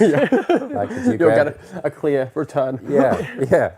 Yeah. So I think that's, but I think you shouldn't, you know, as the question may suggest, the confusion being, should I have a playbook for a mare and a different playbook for a stallion and a different playbook for a gelding? I don't think that's the case. I think Playbook probably not. No, Because in the end, common principles apply Yeah. throughout. but I think you have to be aware. Yeah, exactly what definitely. you say. Yeah. And I think maybe the question is also more like, are you a mare person? Because some people like get a mare wanting a gelding and kind of like force the mare into this box she will never be. Yeah. And so it's kind of like, and I realized from a very early stage, I'm not that into mares personally from a riding perspective. Yeah. And I find sometimes geldings don't give me that edge that I like. And so I gravitate towards stallions, but you gravitate towards mares. But I think I that only have one. I know. I know. But it gets very difficult with stallions and mares, but I would like another mare, but we have. Yeah. Let's It buy takes a another lot of stallion. training. If you have a stable full of stallions It and you does. bring a few mares in, especially you- with breeding stallions. I mean, Yeah. that gives you a whole other Yeah. kind of worms. yeah. But I think that's also like, it's funny because you see some people and they're like, oh no, I'm really a mare person. I'll only have mares. And they have already adapted a little bit their training Yeah. because they have the experience and they know. Yeah. So, yeah. Well, they're getting a lot of value because normally Q&A, I give them like a 30-second answer. Oh, And now they're like, sorry. Sorry, everyone. the information is good. Yeah. I like it. Next question is from... It's on the big screen, but I still have to put my glasses on. Can anyone start with these exercises even if we are not experienced as yourself? Is it a problem if we do it wrong? Also a very good question. And you I guys... don't think they mean me as experienced as myself. I think that's for you, this question. Yeah, well, I could probably make a plug here and say over 100,000 people have started it without knowing anything about it in TRT, or probably knowing a bit about it. Yeah. But how is actually for you guys? Because of course we've worked together on a few horses both. And how is it for you guys starting out with thinking about these exercises you've seen us doing with Chester? I think these things are really things that you need to take your time with to be able to do it in the right way, but that only happens when you try it a lot and feel it a lot. Yeah. For you, it comes really naturally, and it's like your normal thing. But I think when we work together, it's not something that you do, like you get one tip and you are able to do it. Yeah. Of course, you are able to feel things differently. Also for you, when you started with Valero, for example, it really changed for you, I think, already after the first time. But definitely for everybody, they can take so much out of it when they follow the steps. And I think that's for everyone, I think, Matt, in any exercise, is like you don't go to a trainer and go, oh, that was easy, I'm just going to slot that into my program and away it goes. Like learning everything, it takes a process. And I think actually it's better if you start at home with the online, because it was quite confronting for me when I first did it, because you have a very lovely team who always watches. And so we were driving when I came here with Villa, and I was like, oh, I hope it's just like me and Tristan and like nobody watching me make a fool of myself. Because when you're learning this new language with the training, it's quite difficult and it's very awkward in the beginning, because your body's not used to moving in this way, asking these questions, and you're learning it too. So it's very kind of stuttered as well. And I think because you guys work with horses and are really experienced every day, your whole life, and then someone says, hey, do it like this, and you're like, what? Yeah. But all my habits and my normal rhythms are like your in muscle the way. memory. Like your muscle memory is just there. Yeah. But I think anyone can start, and I would say it's nice to start in the privacy of your own space where you feel more comfortable, because then you're not even thinking too much about, okay, how am I going to look? How is this going to be? Yeah. You can just focus on helping the horse and helping yourself understand the process. Yeah. So I would think it's easier, actually. Yeah. One thing that is really good that I don't do, but I think it's really good, is to film yourself. Yeah. I don't know if you ever do, but That's true. Yeah. I don't want to look back at it because I'm like cringing by myself or see all the mistakes that you do. Yeah. But I think that's also where you are able to learn from it. I have that with my trainer. He sends me stuff all the time. He forces me to send him stuff all the time. Yeah. I'm looking for the good bits, you know. Oh, that'll get him. He'll be proud. Yeah. But also the online, we encourage that. People share that in the community, and of course we have the Q&A, so people are able to, it's a really good way to do it. Yeah. And maybe we'll do the off-the-horse course a bit next time you come, Matt. We also have that bit where we teach people first the forms. So you get a bit I did see that, actually. Yeah, you get a bit of a feeling without having the horse there of, okay, these are the sort of exercises I've got to do. What do they look like? What does it feel like? So it becomes automated. You already tell yourself, oh, I've done this lots of times before. And you sort of simulate it, visualize it, you go with the horse, and then you're like, oh, shit, it's working. I know what I'm doing. It's happening. Yeah, and the horse goes, oh, he knows what he's doing. And then all of a sudden, it flows a little bit.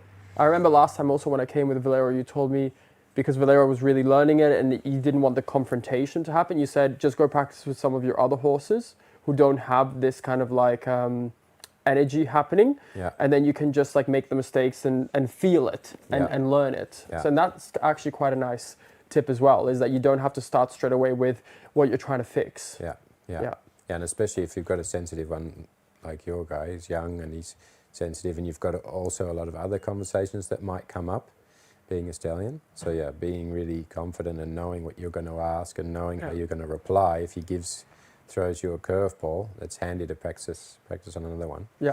And of course, everybody asks, can you make a mistake? Yes. Because you're it's going to happen. Yeah, so. It's like, no, you're going to do everything perfect. Yeah. But I think horses are very forgiving. Yeah. And if you start in the beginning and you're also conscious that you're starting something new and you're not going to do it perfect, and you tell yourself it's okay, then the horse is also in that discussion with you. He's not going to give perfect answers as well. So going in and doing something in a way, you're not getting on and saying, I'm going to try and jump 160 now. I hope I do it right because I'm going to crash and burn. You know, you're on the ground, you're starting the exercises in the halter, you're having a conversation which gives you time. There's no sort of time pressure. And like you say, if you work by yourself, you also can be in a relaxed situation and go through it. Yeah. Do we have time for one more? Yes, look out. We must be doing good, guys.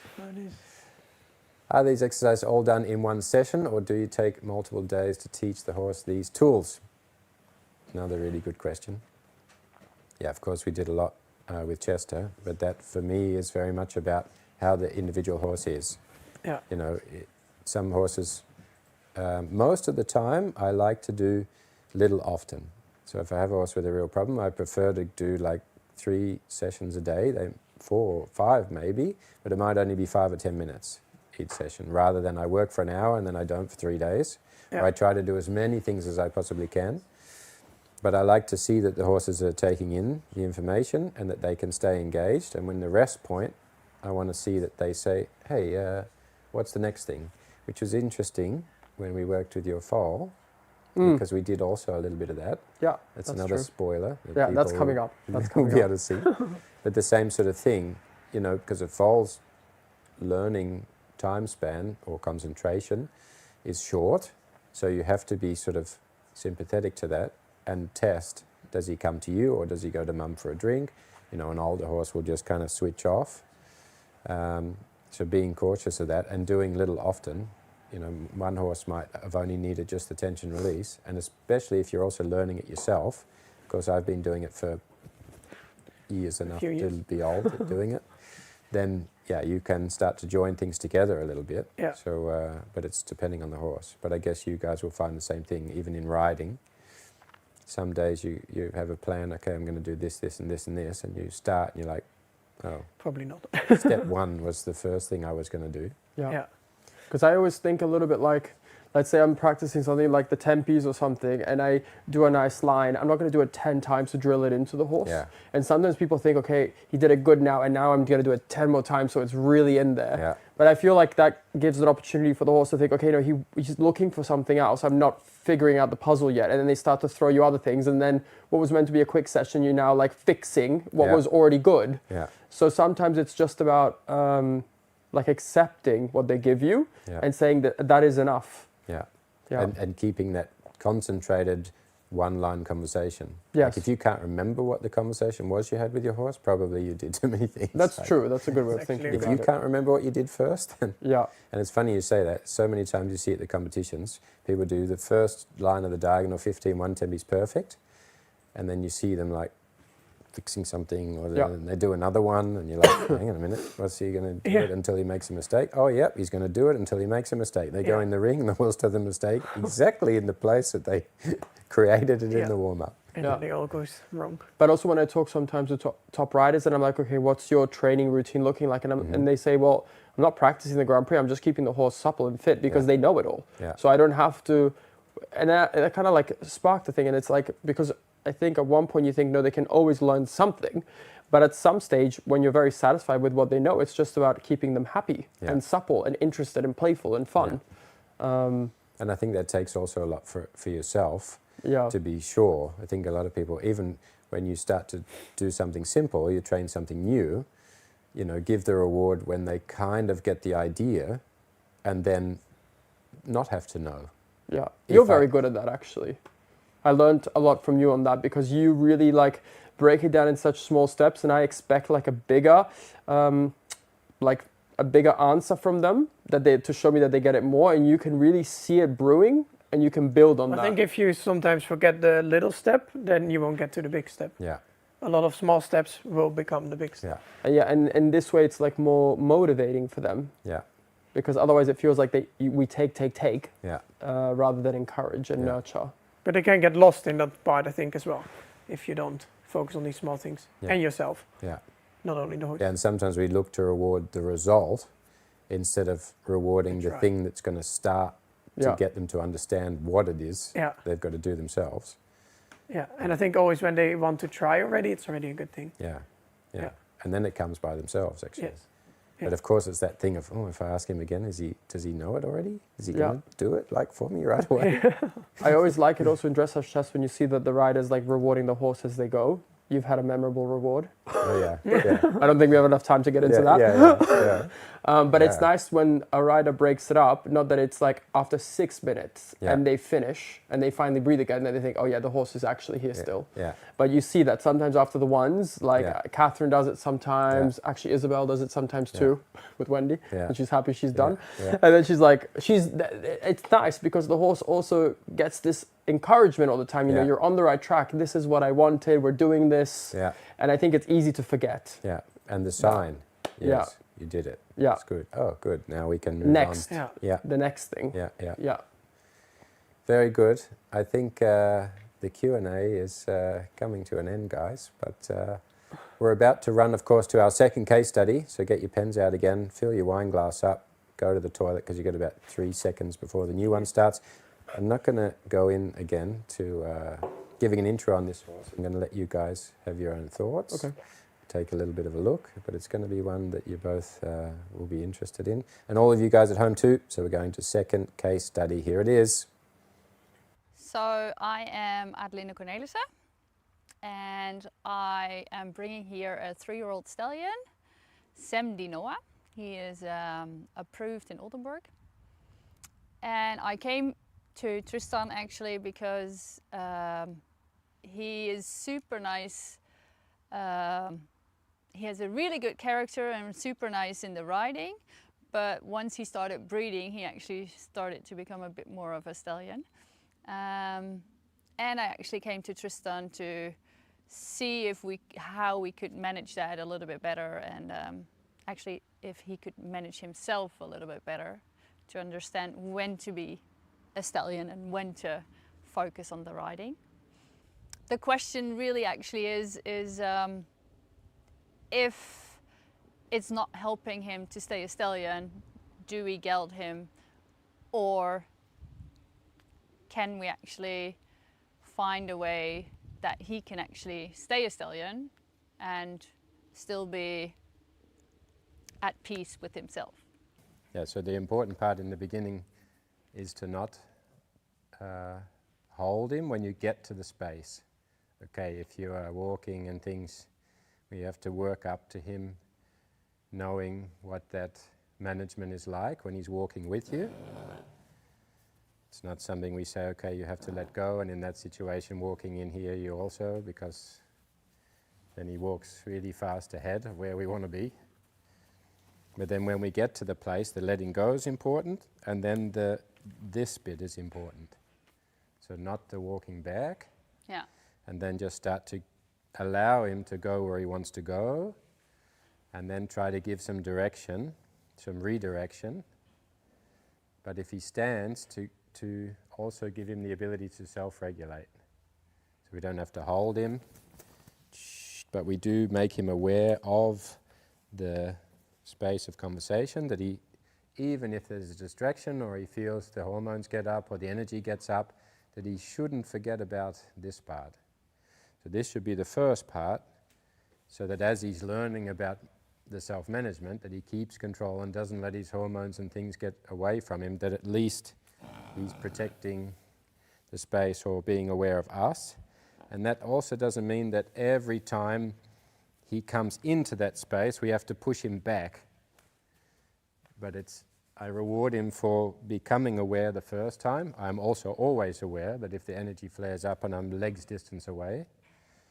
But it's not that we want to control him and send him back, but we want to give him this sound advice. So the difference is being able to bring the focus to the spot. Now the energy goes low when he has an awareness of the spot, and not that we control him, push him away. So there's the important parts about the first way of communication, conversation, and that coming into a new space, and there's horses and other smells and other things that are going to interest him, that he first can have a good awareness of where he is and where we are on the end of the rope.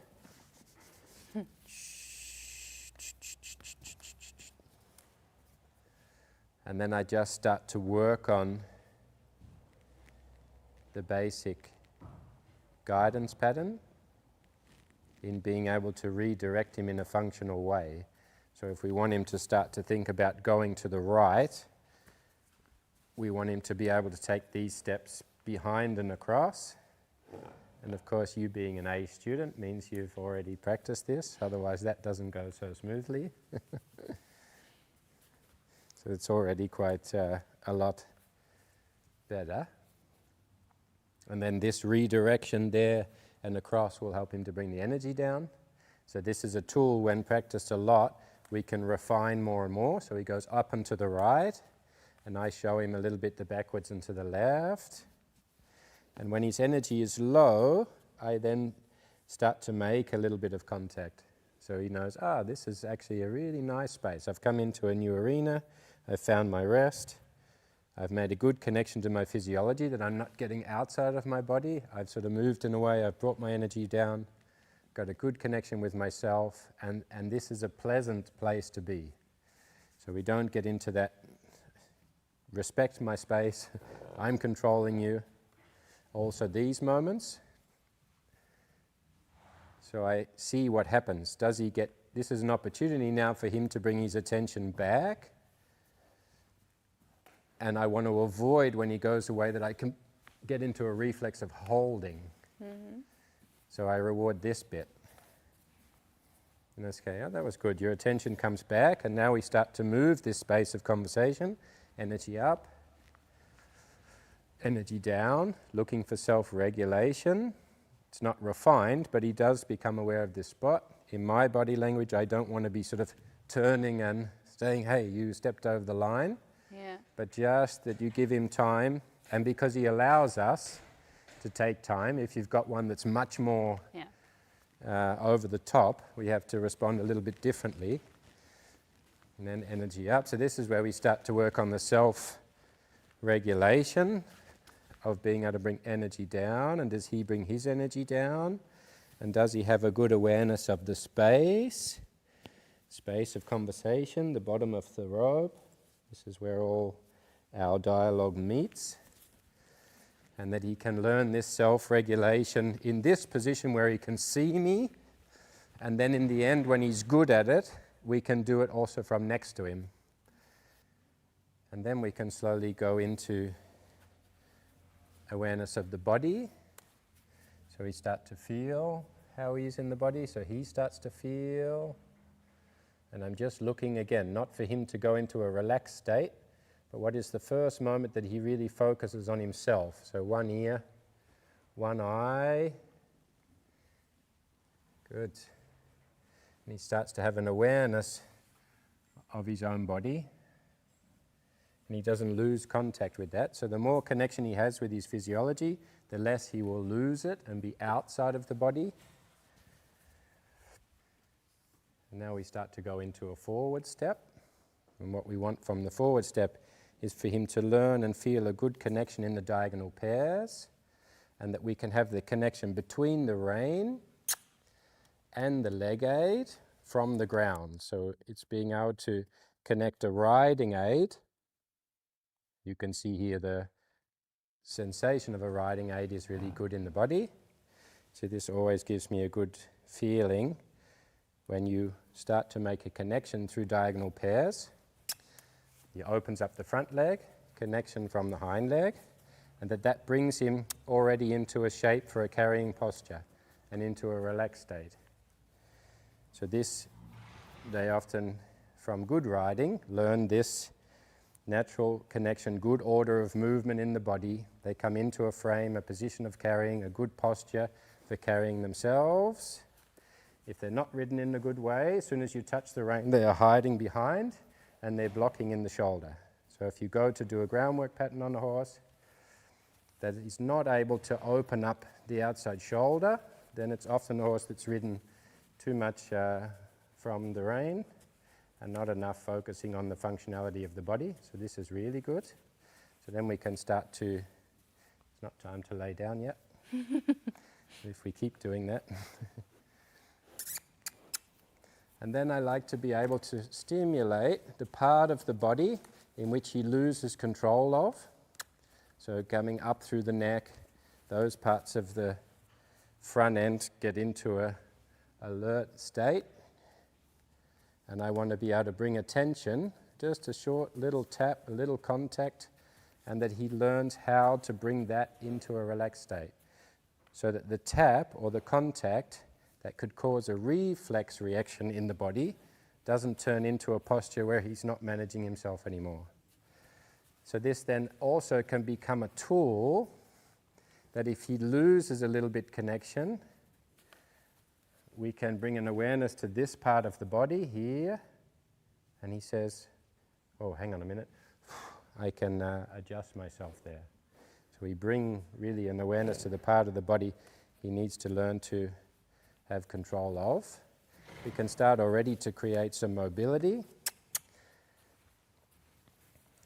So the physical ability in the body is really good connection in the body. Boy, I want that the contact we make is something that he's following. So if my whip makes contact to the hind leg and my energy goes low, I want him to think about slowing down. So again, making connection.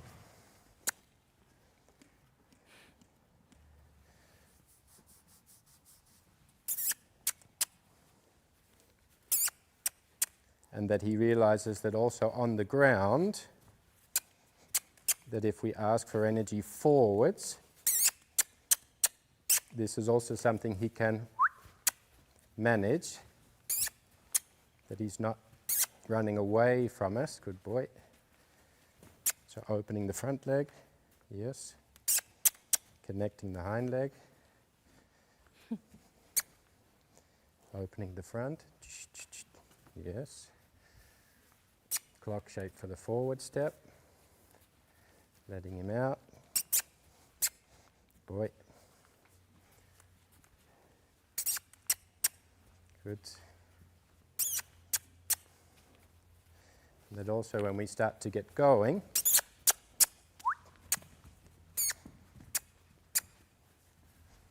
this is also an easy transition. Whoa. So losing connection. Yes. Inside leg. Keep connection with the rein.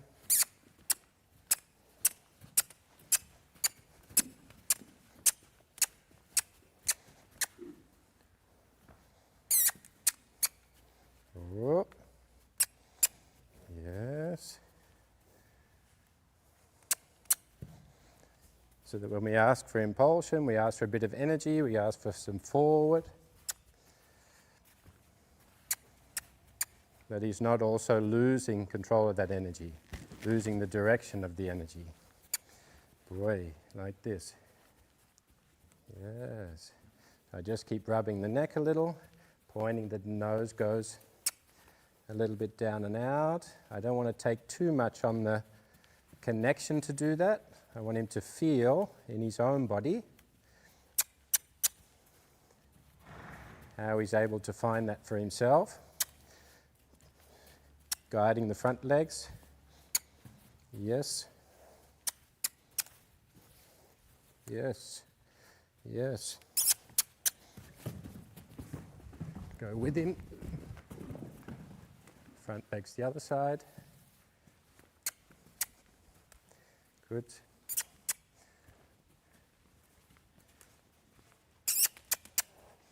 Boy. Yeah.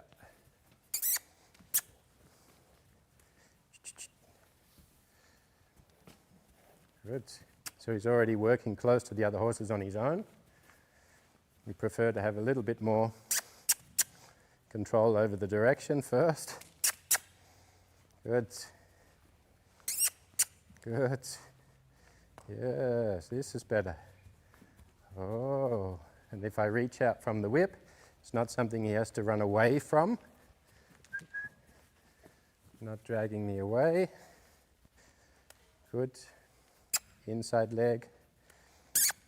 In the direction of the rein. Oh, good. And in the beginning, I just walk with him to make it a little bit easier for him to find direction. Way, yes, yes. turn the hind leg, so going back to our first forward shape. And then we find mobility the other way. Open, moving the front leg. So the important part is here is I'm not walking towards the hind leg.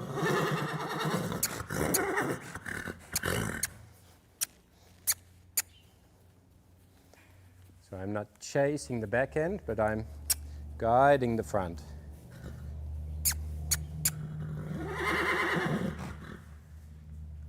Oh.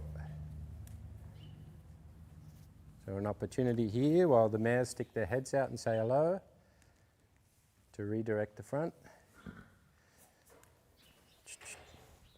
Yes.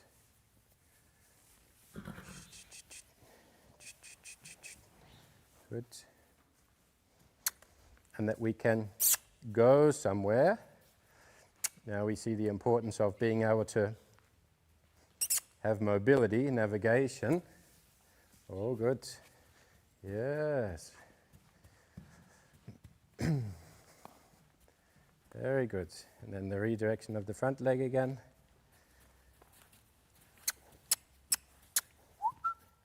Yes. Good. Good. So in the end he knows where the central point is, and that we can guide him out on the circle in a straight line, change rein, move away from something, move towards something, and that we have this foundational guidance patterns,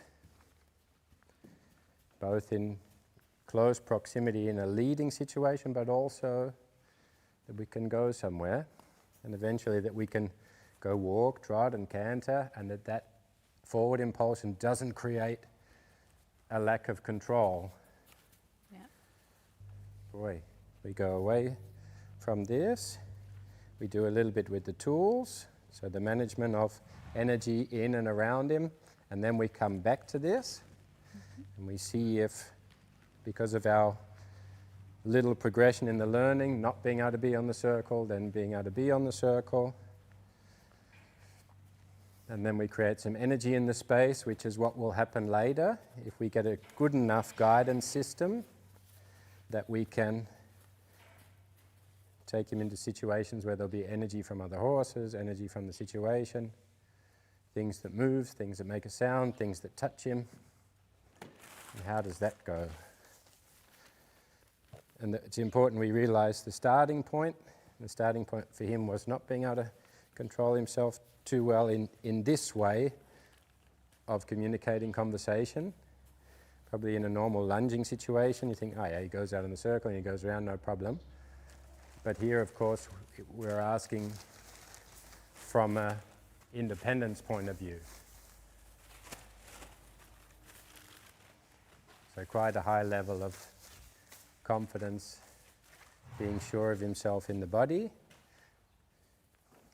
that we really teach them to be light and able to manage themselves, be mature and responsible in all situations over their own body. And then the tools is also a test. Is there something in the space that gets them to lose connection? So it's kind of like the simulation.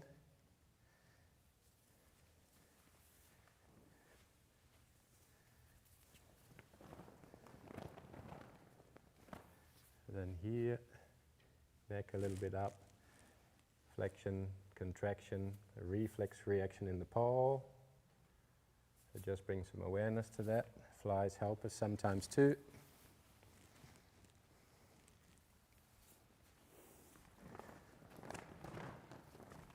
And if the stimulus creates a sort of involuntary contraction pattern in the body somewhere, I just bring some awareness to that part.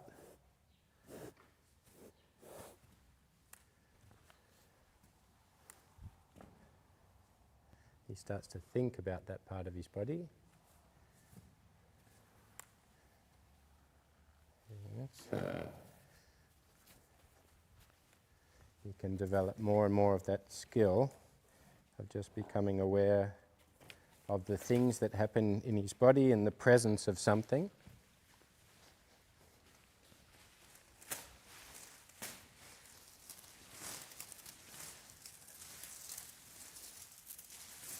So you can see then on the horse like this, the tools is not about making him quiet or not spooky.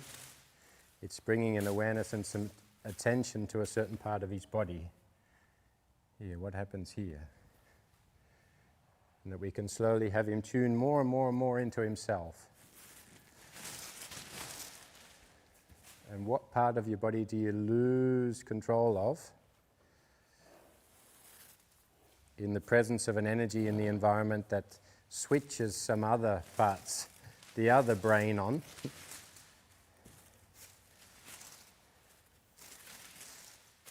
Good. Yes. And of course, the first foundational guidance patterns are really important, because if you start to ask something here and you cannot redirect into a stable, relaxed position, then your first swing might be a careful one where you're trying to be really aware of what's going on. But if he has an explosion, we have to have had the conversation to be able to redirect him into a good space. We go a little bit with the noise.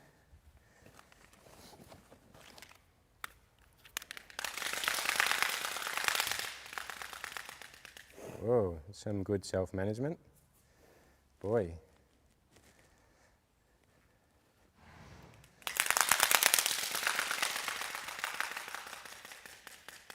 Good. So I want to see that they start to use immediately the connection diagonal pairs. They don't go into this predict and protect reflex pattern, get their body ready, same as they would if he saw another horse. You can see he gets more and more relaxed. And we're going to go with this one. Also a bit noise. Also a noise that can be sometimes associated with certain noises they've heard in preparation for being a stallion or at the show.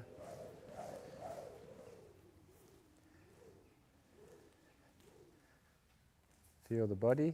Oh, good. So let that be the stimulus. And then say, okay, no, we're not running away. We're not running out onto the circle, away from us and around us. I want you to think about connecting with your body. So if there's a certain pressure in the environment, a certain energy in the environment, I want you to stay connected with yourself and not get lost in the energy of the environment, getting into the protection phase. Yes. So we're going to see if we can get going on the circle a little bit again. And then we're going to try to take this mobility into a real life situation. So we're going to try to help him with these new awareness triggers to think about what's going on with the body in the presence of something that's going to challenge him. I just want to be able to make the ability to go on the circle. Yes. Oh, this was better. I reward this bit. Good. Yes. But he's the same as the leading. He has the responsibility. Left front opens up nice now. Good. To be able to go onto the circle. And what does that mean? Nothing. Until I say, okay, it's time to go. And then just energy up. Sensation, thought about trot. Body language, voice, hey, better. And then in the end, we don't need to touch him at all with anything.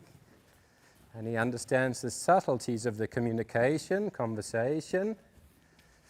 And in the end, he keeps the same level of looseness in the rein. He can be relaxed. Yes. And now, turn the hind leg with diagonal pair connection. Redirect the front. Yes. Good. So we just start to walk a little bit here, thinking about, again, this space of conversation. And I look not to control him here, but to just to remind him about his body. So when we start to walk here, and he starts to think, I'm going to jump over the wall at these guys. So the professor is just telling him, and just as we said, the characters are going to, yes. So I allow him to get in a state where he slightly loses control of the physiology.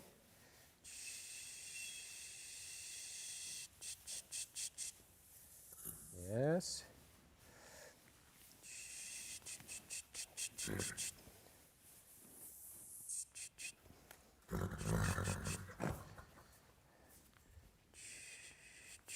So redirection here. Oh, good. This was good, yes. Oh, take him away again.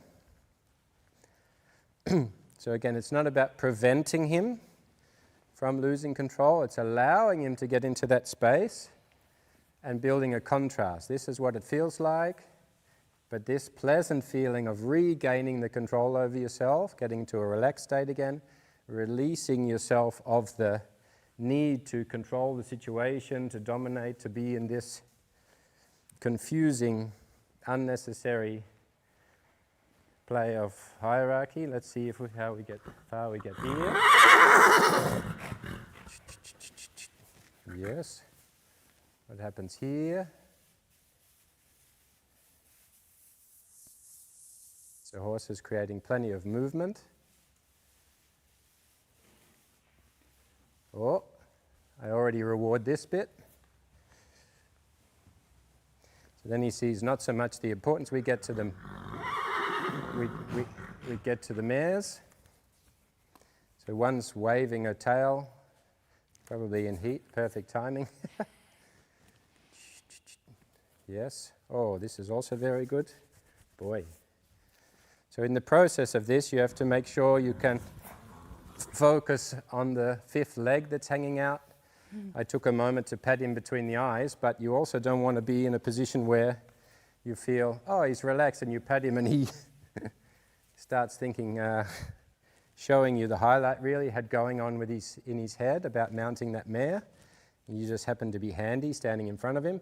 Here again, this release of that, release of tension, release of the responsibility, nature's job of becoming king of the jungle. And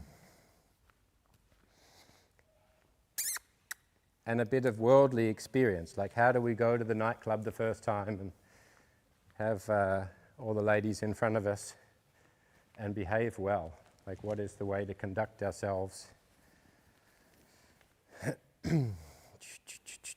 And then slowly, this can then turn into an actual interaction. So now we get to the other stallion. He's going to have a pee.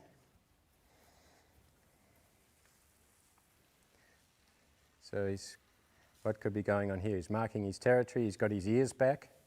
He's already telling him, this is my space in here. And he's like, okay, I'll move along.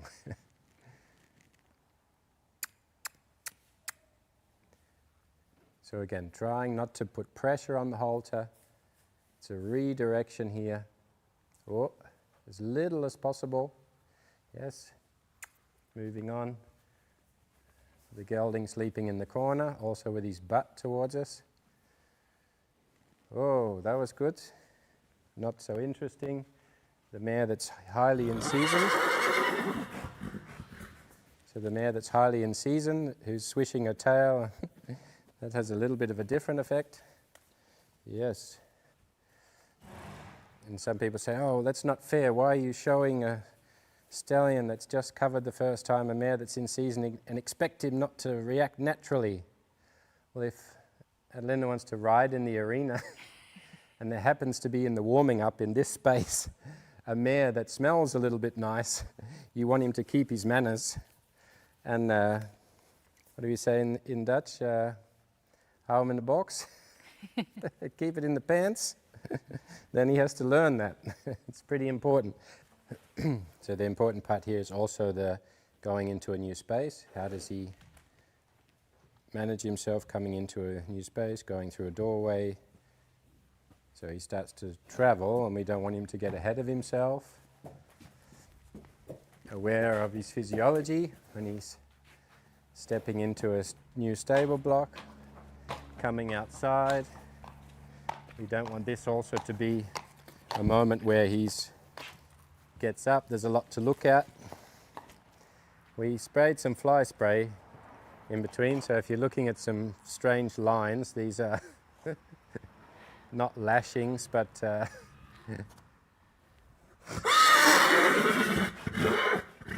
so here it's not about keeping him still, it's about letting him come to a space and lower and be interested of what's happening here, not what's happening like 50 meters over there. So that he's really present here in this space of conversation. And if I don't have to do anything like this, then I don't. Yeah. If he starts to really lose control, then I might think about redirecting. So I haven't gone first, so here we redirect a little. Don't get lost in space. Continue to think about where you are within the space. Yes. We're going to go into this stable. We don't want the first horse to be a distraction.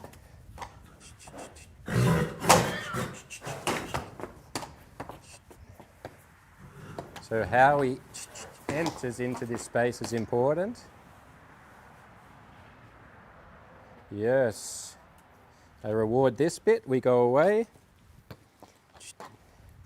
And then we're going to return back there. How he enters into the stable is important.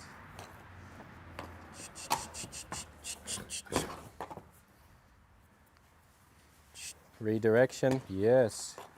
This bit. If he approaches, we don't want him to approach in this manner. With the neck arched, yes. So here we get a moment of rest. I go back. So not progressing forwards here, but going backwards. Good. Go to the rest point again. So just turning a little bit away from the stable, that he's not engaged with going that way. Oh, let him have the rest moment again. Knowing that this is the training part, the teaching part, we can go into some awareness again, thinking about this part of the neck. Yes, this bit. Lower part of the neck. Oh. Is he able to, in this position with two horses either side, have a moment where he can switch off? Where he can say, oh, I don't really need to feel like I need to challenge these. Hey, this is good. We're going to walk straight out here. So now we've had our first moment walking through the whole small barn. Right front leg here, we're getting a bit of stickiness. Right front. Yes. Go into our clock shape.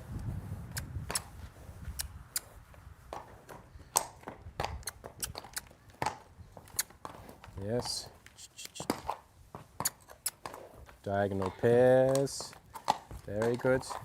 Redirection of the front leg. Now we're in a new space. New visual. The fields, horses in the fields. What happens there? What's going on here?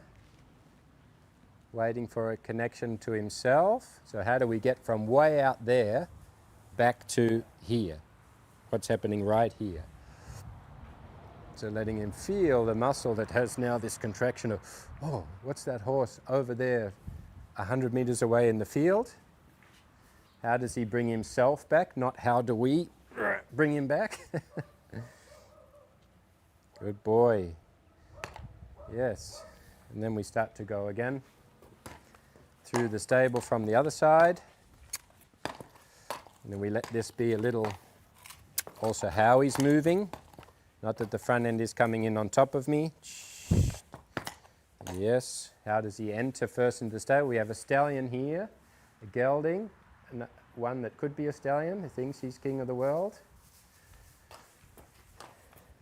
Another gelding but thinks he's...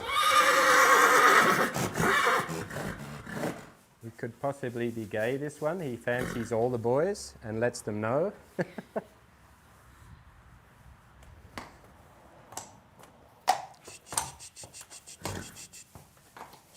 So we also see that when the neck comes up, this is also driving him forward. So it's important that we can guide him in this way. Just keep reminding him what's happening in your body. I'm not here to control you, but when you get out of control, I want to say what's happening. So the other stallion's now giving some cheek. How do you respond to it? How mature are you in responding to that? This little gay boy wants kisses. Yes. So in the end it would be possible to tie him up in here and have the farrier trim his feet, or saddle him up in here, and that he can be okay with it. So he's getting some kisses from this side. He thinks you're really handsome. Looking for the rest again. And again, not looking to control, staying very relaxed yourself, letting your energy stay down. So if he was to approach there, but keep the relaxed posture, not get the neck up, I would allow him to approach. And when he approaches in a polite manner, then he can have a good social interaction. But when he approaches with this dominance posture, then I don't let him, because he's not going to enter into a friendly conversation then. But if he approaches like this, then he wants to stay here. Then he has the possibility of having a nice conversation. And we want to build to that in the end he approaches like this, he goes towards the stable, he can nuzzle, he can talk, and his body won't tell him, oh, I better tell him which order he is at, that he's below me. What is a friendly social interaction that is healthy? Boy. And just going through these little steps in the training that he gets really, really good at it. Good, and this is perfect. We can take him out again. Did you guys pick anything good up on the Black Friday deals or anything? We're looking. There's lots of offers. Yeah, I'm a bit skeptical with the Black Friday thing. Like, oh, we're live? Oh, sorry. Anyway, Black Friday. Yeah, don't forget, we've got a special deal on TRT if you want to get a real deal. I should probably be telling these guys, actually, Black Friday deals. We have an amazing Black Friday deal, of course. When is Black Friday, actually? This Friday? Oh, wait, what day is it today? At least it's tomorrow's Friday. No? Yeah? Yeah. It's tomorrow. So tomorrow. Tomorrow. I think so. We have a deal tomorrow. No, it's already live. It's already live. Team says it's live. It's live. We're live! Just went live. Actually, someone told me this morning what our Black Friday deal was, and I'm not into the Black Friday thing, and I was just like, what the hell? How long does this deal go for? Like, 1 are hour. you giving, like... So we're telling you, and we're telling you guys, we're giving the whole online trading. We've stopped giving full lifetime access because we have more than 100,000 members giving lifetime access to everybody all of the time. You can't keep up with the numbers, so we had to change a little bit the profile to try to give people as much value as possible. We stopped lifetime access. Bringing back lifetime access for the Black Friday with a 90%, try to work that out, 90% discount. So you get access to all the courses, all the bonus material, also all the live events like this for all that's happened during the year. So we had Fleeing, of course, which is an amazing one not so long ago. We have had all the ones we've been going around giving live stuff. I've forgotten how many live shows we did, actually. Is it actually in the deal, all the live shows, by the way? Yeah, okay, get that right. Team? Yeah, it's in the deal? So It's in the deal. Friday, tomorrow, it's only for one day, has to be. Yeah.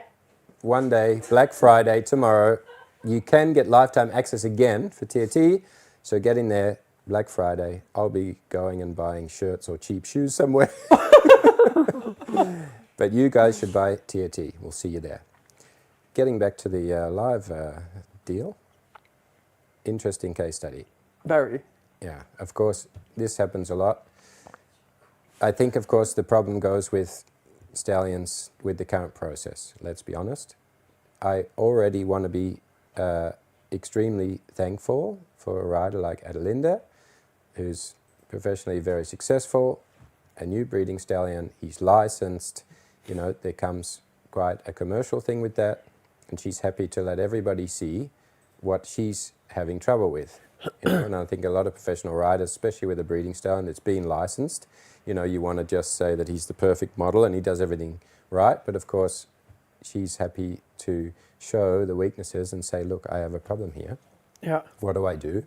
And I think that's a question for a lot of people. If you have a stallion, and yeah, like I just mentioned, the current process they go through, it's already a difficult one. And sometimes there's not the time to be able to set them up with the right foundational skills to know what they're going to go into. Sometimes I feel they're a little bit like that footballer, like if you're talking about Aussie rules type football, you know, some bloke that came from a local club and he was, you know, picked out, and now all of a sudden he's playing for AFL and he gets an apartment in the city and he's driving a car and he's getting all the attention and he's kicked 5 goals the first game and nobody told him all the stuff he's going to have to deal with. There's all these women going to be chasing him and he's not going to be able to control his hormones. He's going to be drinking too many beers and he's going to be acting obnoxious, and maybe he can't handle that sort of pressure, so he kind of builds this front to be able to pump himself up, to be able to deal with all the stuff that's going on in his life, which is actually a little bit the situation that's going on here. We see the behavior from the outside, and of course, those of you that are interested to see the full version, of course we couldn't show the full session of what we did here, but you can go to the online and see the full sessions, the actual detail step by step of what we did with these horses. But I think we have enough to have a good discussion now. But you see that, you know, the horses are going through this process and then they're missing this information, and we start to get a behavior that we focus on. You know, it's like, okay, now we don't know if we can lead him in the stable. He seems really good in the riding. And is that now his character? You know, is he a real little shit that's rearing up and he's impossible to manage and he's going to be screaming and he's running around with 5 legs and we can't do anything in the stable and it just becomes a big handful? And is that his character? Is that his way he's always been? Is it just because he has 2 nuts and we need to cut them off? You know, he's not able to live like that. Yeah. But of course you have a stallion that from the beginning was really sweet. He's very talented under saddle. He's the perfect riding horse, behaves perfectly in the ring. He's got very good points. He's been very successful. He's now a breeding stallion. You have a horse for the sport that you're proud of. You know, it's a magnificent looking horse, but then you have this problem. And how do you make that decision? You know, is it something that you have to keep a stallion? Can we teach him something, you know, or do we just have to geld it, or what do we do in this situation? And I think a lot of the time it's, of course, yeah, you can't change the past. What happened in the process. But I think it's something we have to start to recognize that maybe the process is not fitting them very well. And so you get young, you know, quite insecure, sweet horses like this that get overwhelmed, and then they start to behave in a way where they become sort of unmanageable, and it's sort of no fault of the rider, definitely, you know, no fault of the horse, but probably the fault of the tradition and the system and the lack of people being able to see that this is not, you know, suiting the majority of the horses. Of course, there's many stallions that go through that process and they actually excel in it, and they go along and they do young horse classes, and then they go to the top sport and they go to Olympic Games and the International Grand Prix and what have you. There's also those stories, but there's also a lot, and probably from my perspective, I see the majority of the ones, of course, that are not. So I'm sort of looking through the lens of the system failing those ones. But what are your thoughts as far as this individual horse in the beginning, when you see the sort of situation and the session he goes through, and also from your perspective, because you, of course, you're both dealing with stallions and you've had certain situations where they maybe also didn't get a certain foundation that set them up for the rest of their life? Yeah. What are you guys' thoughts? I feel like we can add on this quite a lot because we have a lot of experience with stallions, also with gelding stallions. Actually, every single horse we own currently has or is a stallion. So was gelded very late. For me, late is like 4 or 5. We see that still in them a little bit, but it's quite a difficult choice to make. But maybe you can speak a little bit about Antares and then I'll speak about Emporio. But Yeah. I think what is also sometimes difficult if you do have a stallion, it's it's a tough decision to. You're right. sorry, still sick. It's a tough decision to castrate sometimes because you know what you have, the horse you Yeah. have, which is not always good, but you have it for whatever reason as a stallion, and it's sometimes difficult to make the choice to then castrate when it can really help, of course, as well. Yeah. But yeah, I had Antares is one of my Spanish horses, and he was a stallion until he was 5 years old, I think. And with the riding and stuff, he was quite okay, but with everything else, he just couldn't really manage. And I also wasn't really able to help him with it. But I think for me, it was very clear that it wasn't possible because in his normal day-to-day life, he was also not dealing. So he was just walking around, sweating, being aggressive, really stressed. Yeah, so that was quite difficult, but he's always been with other horses, which I think is quite important, which is also not easy with stallions. Yeah. To have them social, and I have them my Shetland Macho. He is also stallion, but he has also always been with other ones. Yeah. So that has been a good thing. But with Antares, it was very clear for me that it was just not possible Yeah. because his normal life was not good enough. Yeah. But I'm not saying you can't help them or teach them. Yeah. And I wasn't think able that's to do a it. big part of what's important because same like Adelinda's, she has an incredible talent. She actually gets on very well with the stallions. Yeah, I mean, Adelinda's, same size as me, not all that tall and, skinny, really fit yeah, girl. And you see some of these big stallions and you think, oh my God, but she with riding gets along with them really well. And you get on, you feel and you think, actually Yeah. he has perfect manners. It's like a riding school horse. He's really soft and easy and he's happy to work and he wants to do his job. But then, of course, you've got the management side, and Adeline's, of course, a professional rider. She's incredibly busy. She gives an Yeah. incredible amount of lessons, and so she relies also on her staff and the management around the stable, which is the majority of the time. If you think how long a rider is actually riding, let's say between 30, 40 minutes, an hour a day, and for the other hours that they're in and out of the field, they're in the tacking up, they're in the wash place, all the day-to-day things, there's many more hours of sort of absorbing, these interactions than the actual riding part. yeah, And just like you say, if you don't get in a situation where you're not able to help the horse or find a way that the horse can find rest in all those hours, yeah. it's going to be... Yeah, and I think it's also because it can become dangerous very quickly if you don't have the right tools, and then the way you deal with it is not always the best way because you just want to make sure they're like safe, they're coming with you, they're not pulling you to another horse, or they're not rearing on you, so then it becomes even more stressful. Yeah. And I think then the reaction gets even worse as well, instead Yeah. of taking your time and working on it. Yeah. But it's true because with the riding it's sometimes different, but all the other hours Yeah. are much more. It's quite a big conversation topic online now as well about like people owning stallions, what kind of stallions should remain stallions. And I think for myself, I always peeled it back and I took the riding out and I took how the horse's handling was out completely first. And then I told myself, okay, what kind of life and management can this horse actually have? Like, is he having a fulfilling life, or is he living in complete isolation, not being able to deal with any stimulus or anything? Because then you've already kind of answered your question, because irrelevant of your goals with the horse, or if you want the horse to be a breeding stallion or whatever it is, if the horse can't live a happy life, then ethically the horse should be gelded. Yeah. Because then you can kind of just move on to the next stage, because it will be inevitable. Because Yeah. if they can't manage by themselves, you'll get them to Grand Prix and they'll just keep injuring themselves, and you'll get it in the ring and everything will be fine. And then back at the stables, you and I both know big stallions that are like this, and then the groom's going to the hospital, or Yeah. they break their leg in the stable, or something happens on the track with other horses. So it's kind of one of those things where the horse needs to be able to live a good social life every Yeah. day. And that's why I haven't gelded any of the horses that I have. And then when I felt like their quality of life would improve because they were no longer being able to be managed, I gelded them. Mm-hmm. It's quite interesting because I had it with this case study.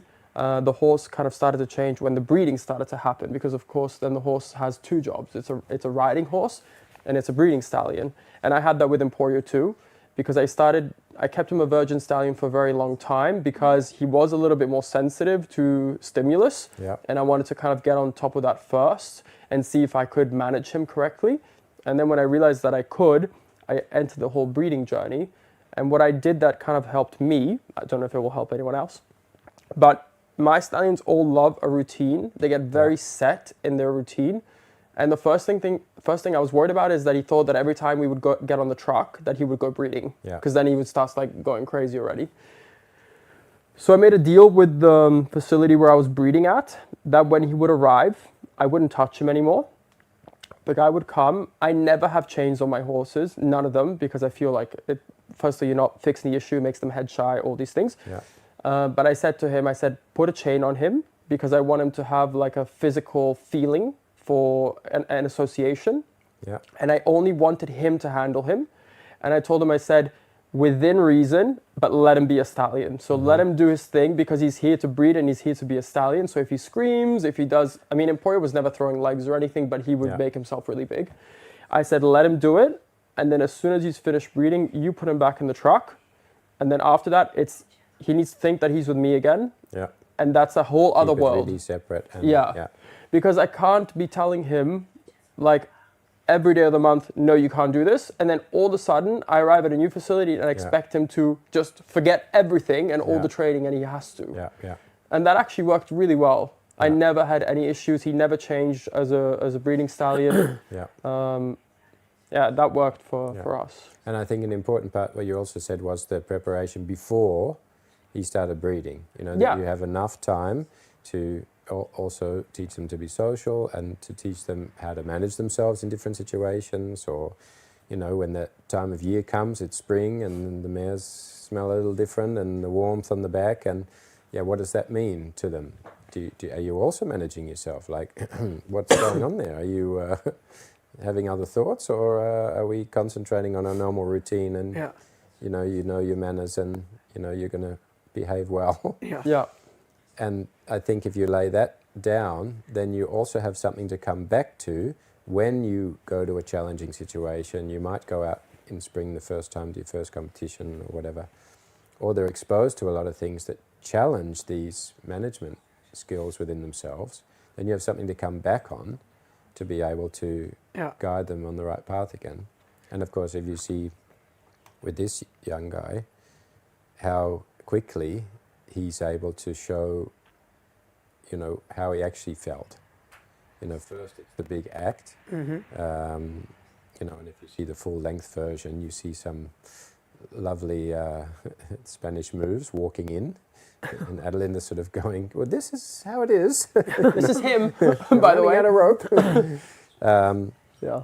But then, this feeling of pumping himself up and having this reflex of the reflex against the management of the human, holding, controlling, just like you say, the chain is something used because you didn't have the right conversation and you don't have the right understanding and communication skills to be able to have that, so you need to control instead of be able to teach the horse. And then you get that reflex in the body, so you have a pattern in the horse that's also not himself, and he starts to feel that as a kind of, oh, this is my trigger to pump myself up and be that guy again, because, and then you see how quickly he comes down, and then you actually see how he really is, that's a really sweet guy. And of course we were having a nice dessert here, and we turn around and we look at the screen like, is this one you prepared earlier? It was like, what? He looked quite calm in the beginning when he didn't have like the close-up stimulus. And some stallions, I think there's different kinds of stallions. There's stallions that are aggressive towards people because they find everything a bit confrontational and dominant and that kind of stuff. And then there's horses that are very horse-triggered. Yeah. And then it depends on the trigger of how they act and what they do. Yeah, and I think it's important to sort of, as you're going through that process, find actually who they are, like allow them, being able to let go in the beginning, not control, be in a safe environment to do it, of course, and then start to, find out where they're not in control and be able to develop a sort of communication foundation where you can redirect them if they're getting up into space instead of holding them. Teach them, say, hey, you shouldn't be here. He makes a good decision to bring himself back. And when you have that sort of good operational conversation, you can bring that then into a more challenging. And it's nice for me that I have that wall between the stables, and I can put the right types of horses to have those conversations on the other side.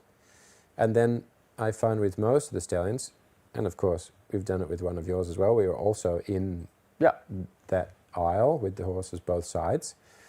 And actually it's a lot for me about how they manage their physiology. You know, if the body's getting up like this, of course, if they're just doing this, then their brain starts to think, oh, I should, you know, have a conflict with this horse. But if you change how they present themselves, how they show up, they're like, actually, I feel different. So I think different, so I behave different. And actually, this is a nice interaction.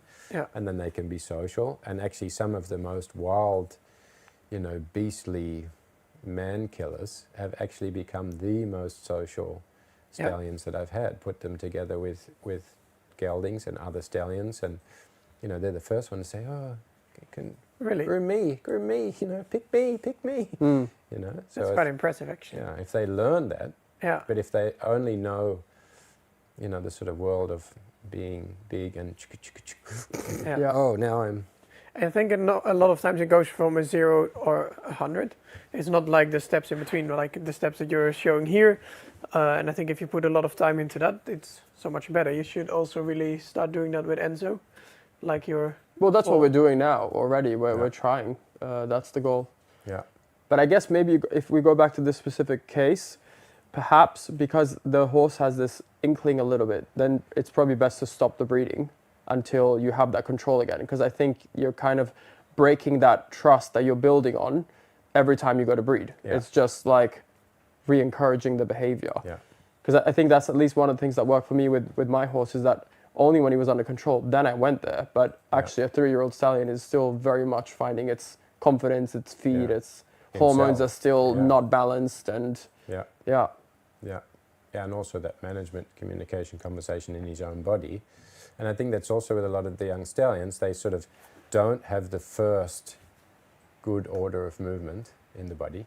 They have what they've come out of the field with, and then we add power and impulsion and food and adrenaline to that. It's like, oh, what do we have? Ta-da! This wild beast. yeah. You know, it's like, and you see with the work we did already with the foal, if they have this from day one, okay, this is how I move. Yeah, exactly. This is how I move into a space. This is how I redirect and take myself out of the conversation because I'm being too much for everybody else. You know, if they learn that in the beginning, actually they will present themselves better at the show. If they know how to carry themselves in a way that makes them feel good, but is not built from sort of pressure and adrenaline or dominance or hormones, then you get also a much more healthy horse, because it's running on knowledge and connection in the body and not on all the other chemical reactions going on. Where do you adjudicate the line of, you know, this is too far gone with the hormones, like we are not going to be able to fix this through training, the best thing is to geld the horse? Where's the line? For me, it's, of course, the process in the beginning is giving them the skills, the management skills, the self-awareness, being able to go through the process of testing the interactions like we have with this one. And then I observe really closely how they are in the normal situations in a stable when I'm not with them.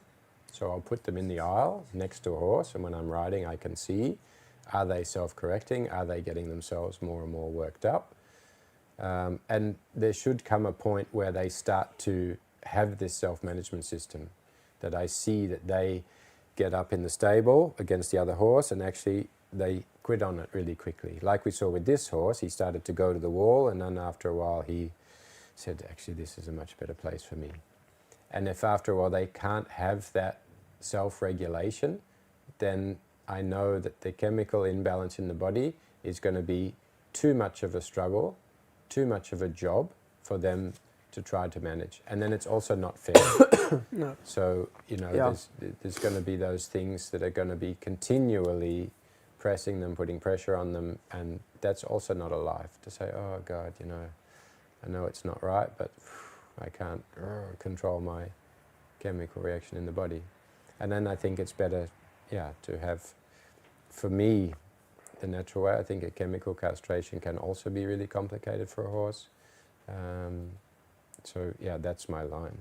And I try to help them in the best way I can. Maybe I don't have all the answers all the time for every stallion, and maybe there's other answers. But for me, then that is my go-to. Makes sense. Yeah. But it is really good to see this because of course, you much chose a Shetland then. But at one point, because I was just happy if he had some more like attitude and if he had a bit more energy. So at one point, he just started dragging me and somebody else around wherever he wanted. So then when I saw a horse coming from like 10 meters away, I would run away with him to make sure that they could pass, and I would just be around the corner hiding. Yeah. But it is good to really train these things already in this best situation where you have the time and it is safe to practice instead of when the situation happens and then it's just hell and dangerous. Yeah, because he is small, but still it is tricky. And this guy is actually doing really well. And Adeline is like the A student.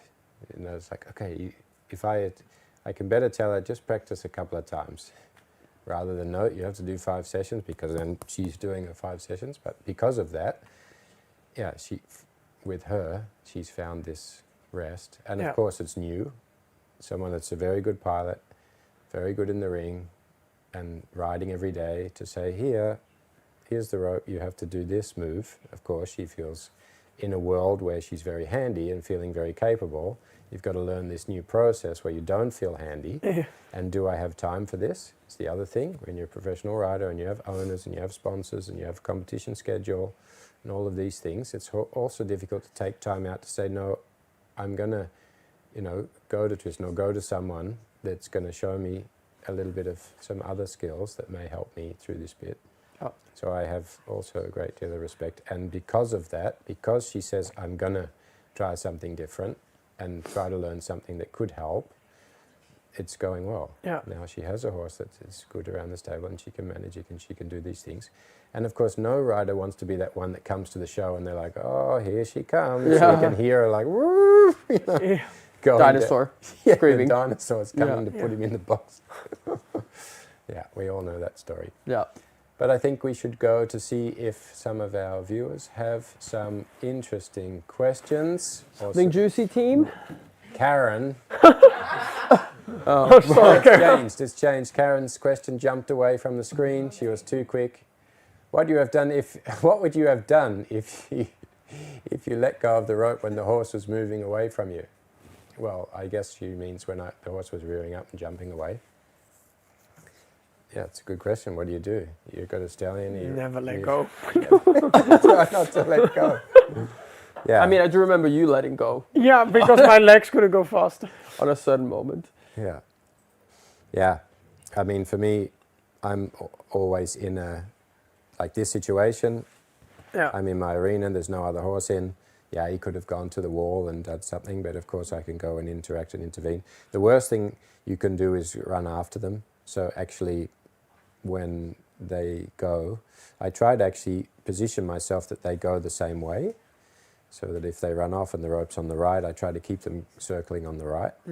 So they can go around me, but they're not turning the opposite side, and then of course the rope's over the leg, and then they're doing all this kind of standing on the rope. And then I just pretend that I still have hold of them. So I work them a little bit on that circle, and when they face up, I draw back, get the attention. Hopefully I've done a little bit of drawing the attention to get them to connect, and then I slowly work a little bit till I pick up the rope. And then I go directly to the conversation I just had when we departed. And then I just continue as if it didn't happen. Just pick back up. Yeah, let him come back into the conversation. Because that's actually when you were working with Valero.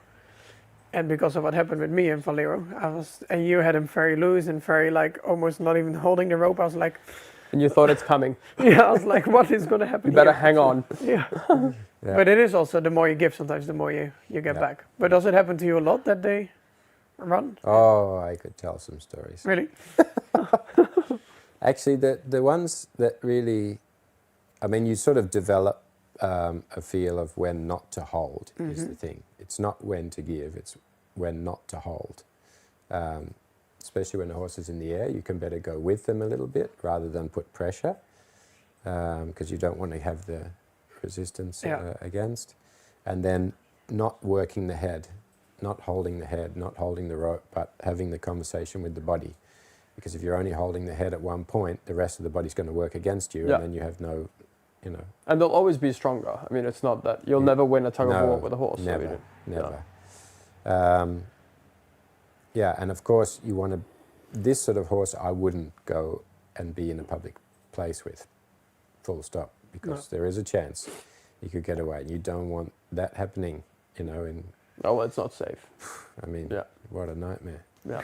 But yeah, I mean, I've given some clinics where, and it always happens, you know, when you're too comfortable. You know, I'd had one situation where I was in a riding club in Denmark, and they came with an Icelandic horse, and they said, yeah, he runs off all the time. And I didn't pay much attention. I thought, oh, they're riding, and he gets strong, and he runs off, or whatever. And then this Icelandic horse came in, and he was like half sleeping. So I, you know, thought, I'm not going to be able to show much, so I better give some analogies of what possibly could happen. Let's imagine he's really dancing around, and don't put the pressure on, and try to feel that you can redirect a horse, and what is the way for them to gain connection, because when they're running away, there's no connection at that point, and where not to position yourself, you know, one eye away, then two eye away, then they could be running away. And on the approach, when you start to ask something, make sure you're in a position where even if you ask them to move away, you're also drawing your body back, so they're entering into the conversation, and not just that you're pushing them away. And as I was waking this Icelandic horse up, I was explaining that exact thing, and he just took the head away, and I just explained about not holding onto the rope, and he just took the head away, and I thought, oh, I'll just hold for a second. Come back here. Yeah, and he felt one little like millimeter of pressure, and then he locked on, and he pulled my arm so much that I couldn't give, and I wasn't quick enough to run to keep up. You were just stuck. And he went. We were like a small gallery of people right at the far end of the arena, and the arena was like 80 meters long. Oh. And he dragged me the full length, Oh, very good. and I was Forrest Gumping it, like stretched out. I think the only reason I kept hold was because I was in public. At the end, meaning kept hold as far as I could. Yeah. He got away. Oh, he did. He got away. This was your Valera moment in the. Yeah. Starts running, and I try to be professional. Say yes, exactly like this. These things had happened, but the important thing now. Exactly what I wanted to show you. And then I got him back, and I was like, what an amateur. And then I thought, okay, concentrate a bit. And then I went to the same side, and he softened. And I was like, yeah, that's a bit better. Go to the other side, start to talk again. Boom, same thing on the other side. Oh, really? It's like, what the hell? Like, this is a case He was a study. professional. So yeah, that was not so handy. And then I did have a little bit of rope burn that day. No, I can imagine. Doesn't Yeah. happen that often. Makes sense. Because I was asking you off camera before, I said, do you not ever wear gloves or anything? But of course, you're not looking to get into a pulling match as well. No, and I can't even really give people the advice, you know, wear gloves because it's more safe, because I don't do it myself, and I think it's also to do with feeling. I feel less in the groundwork, even though I ride with gloves to be lighter, so I don't have to grip the rein to feel it.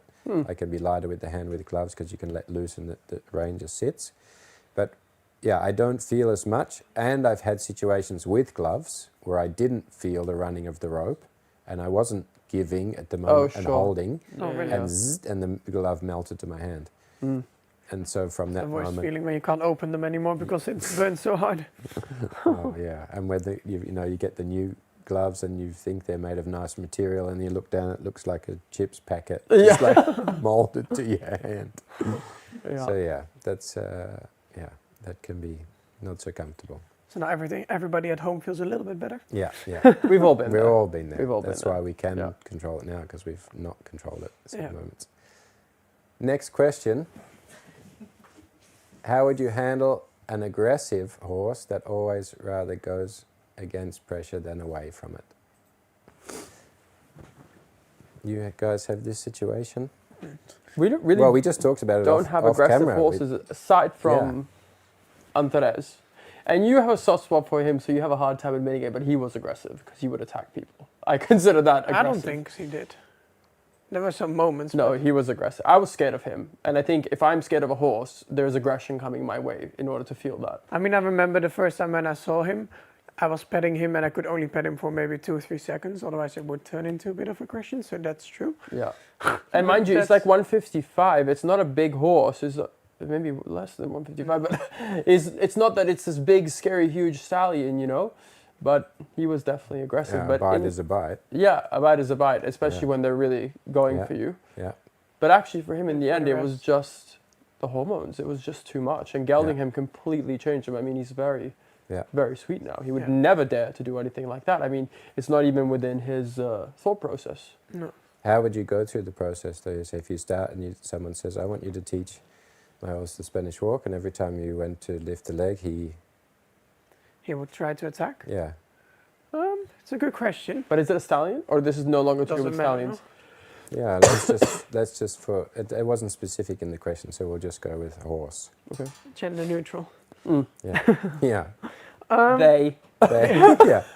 Well, with my work, I do it a little bit different because I think I can definitely learn a lot more in like following those steps and working through it. Depends on the situation as well, but what I always try to do is find a way to get the right behavior, to be able to reward the right behavior. So they will keep doing that and it feels better, and it's nice to get the right thing. So probably... How do you then try to draw the conversation more into the thing you want, or just more away from the biting that he thinks you want, or? Yeah, I can correct what they're doing. Yeah. Not like put too much energy in, because I think the more energy you put into it, the worse it becomes. Yeah. So for example, with the Spanish walk, if they would get aggressive then I would just tell them kind of not to get aggressive, but then keep asking the question or keep trying to get a little bit of a right movement in the right direction, and then reward that part. Yeah. So I don't know if that's really clear, but I'm not the best in explaining. Yeah, but also that thing of don't ask the same question. Yeah. Like you keep asking the same question, you're probably going to get the same answer. Yeah. So then find a way you can ask the question which they understand, oh, that's not what he means. Yeah. I have to search for a possible different answer. Yeah. 1 + 1 is not 12, but it could be 3.5 or -4. No, and then we true. get to a little bit the right conversation. But I've had some horses in the lessons as well that do get a bit aggressive, or they go over the edge if it's either because of the food or from other issues. Yeah. And then it can get quite tricky, because if you don't really handle it, or you're only trying to keep the horse happy and just keep going, then it can also just get worse and worse and worse. Yeah. So yeah, it is a good question. But normally I try to just tell them no for what I don't want, but mostly focus on what I do want. Yeah. Yeah. And redirect away Yes, from that's a good word, I think. Yeah, I'm doing a little bit the same, especially if, like, specifically the question for moving away, then that's not the first thing I do. Like, if you're trying to get a horse to move away in what we saw in the case study, of course, this moving forward brings energy over the front. So a horse that's not able to manage the front, when you put energy while moving away, yeah, they'll either move into you because they have the reflex, or it puts energy in front and then they're coming over and biting you. So I go to the front end conversation in the beginning. First, let them realize where the tension could come in. So before I'm going to ask something that the tension comes in, before I ask them to move away, which I could feel they're probably going to not, they're going to move into me, I let them feel where the body could go into tension or into reflex, and show them, teach to them before doing to them, what their body might do and how they can make it feel better. So before I ask them to move, how should you feel when you're going to move? Which I'm about to ask you, but you don't know yet. So first explain what you're going to be looking for. Yeah, what they should feel. Yeah. Because if you're asking a horse specifically for the question, what do you do if they're dominant aggressive, they lean into you, is first show them how they cannot. What is it that they have to do to not be able to do that? So they have that option. Otherwise you can... Yeah. I just keep tapping him until he takes a step away, and then I say, yes, but maybe he doesn't stop until he's done 20 circles into you, or he's taken half your arm, or... Or in hospital. Yeah. and Yeah. then the redirection of the front, so that I know I can have that conversation. Like if we go to move away and you're not able to relax and open your front, have control of the front, then I know you're going to lean against me or lean over the top, which is going to make you want to bite. So can I have the conversation with the front that if I go to ask and the front gets like in the wrong position, I can go, oh, well, remember about this, yes. Oh, front end soft, it moves, and you can move back, and you can find rest. From that point, now you can take a good step to the side. Yeah. So I get sort of clinical in the why, and what can I teach them before I ask them, which in the beginning you sort of go down some rabbit holes of 1 + 1 is 2 divided by 27, he doesn't know multiplication yet, or Pythagoras theory. Because in the beginning, sometimes it can get quite intense if they do have a real like aggression, because they can really, Yeah. like it's not like a slow thing where Yeah. you can just lean back and Yeah. explain it. Yeah, and then I make sure that I'm not in that conversation. Yeah. Don't draw me into the argument. I try to be separate from that. And then it's really important that I don't tell them where to be, so not controlling them, but putting energy in the space where they can then make a good decision to move out of that. So then if you're not directing it at them, they can't have this thing where they're like, well, you're pushing me back and I'm going to push back against you. And then you get Yeah. into this conflict. I try to separate the body and I make focus on a place, not at them. Never the rope at the head or the or walking into them while pushing them back. I mean, No. they get jack of that, then they come down the rope and grab you right in the face. So it's, That's true, yeah. But it's the same as when horses really are mouthy with treats or something else. I think the more you focus on the problem with the mouth, it also becomes more. you draw the attention Yeah. exactly to And you that. get the discussion and Yeah. the whole thing. Yeah, So that would be the same thing then, yeah, how you would handle it. yeah. So the skiing, don't hit the tree, don't hit the tree. And he hit it. I'm in the tree. Yeah, I'm in the tree. Oh, shit. Yeah. And the last question, we've got they're excited over there. What's your favorite breed? Goodness. We have a consensus, I think. Yeah. I You don't know. too? Oh, I don't know. That's difficult. Well, I told you, or I told some people in your team, I don't know, but I said it's funny that after all the years of you owning horses, you've landed on the PREs. Yeah, Like, that's the one that stuck. yeah. And I was like, that's such a funny kind of like, Would You that be got your there favorite too. breed? Yeah, favorite breed. It's difficult. It's definitely my favorite horse at the moment. yeah, your PRE. Yeah. Specifying for everyone at home Yeah, that you need to get into this breed. yeah. I don't know what mine would be. You're joking. What do you mean? No, I don't know. I mean, when you look for a PRE, no? No? I don't know. I also really like ponies. Oh, that's true, yeah. My favorite breed is My Little Pony. No, I like Arabians too. I like just a lot of them, but I do think Pyrenees are. But if someone told you, okay, you have to buy one horse Oh, tomorrow, you always do this. You have to choose. gun to the head. No, but if you have to like pick, like Puree. buy a If this No, was the I'm last curious. horse you'd ever buy, and you had to Yeah. be with that horse for the rest of your life. good That's a Tristan, good. No, put him in that's the a good way corner. of asking it. If you only get to have one more, what would it be? Yeah. Oh, that makes it really clear. I was actually confused now. Now I'm not. Oh, now you know. Yeah, Oh, and Shire. Oh, that's what I'm just joking. I was thinking actually about a Shire. No, I love them, but Yeah, I've never had one. I've ridden Yeah. one. no. Go on. I'll let Yes answer first. Well, I guess the only right answer is a Puree. no, it's whatever's right to you. But I know. Yeah. I don't know. I think so. Well, I would go for. or would you have a Spanish. Shetland? A Shetland. But just think of all the things, like, all the things you can imagine doing in the future, like the most outrageous things, flying to the moon. Which horse would suit with that? Like that's how I think of it. All the things I would want to do. Well, you'd probably just want like another Annie. Yeah, but that's not possible. Yeah. Can I clone? No, I think I would go for the Spanish one. Yes.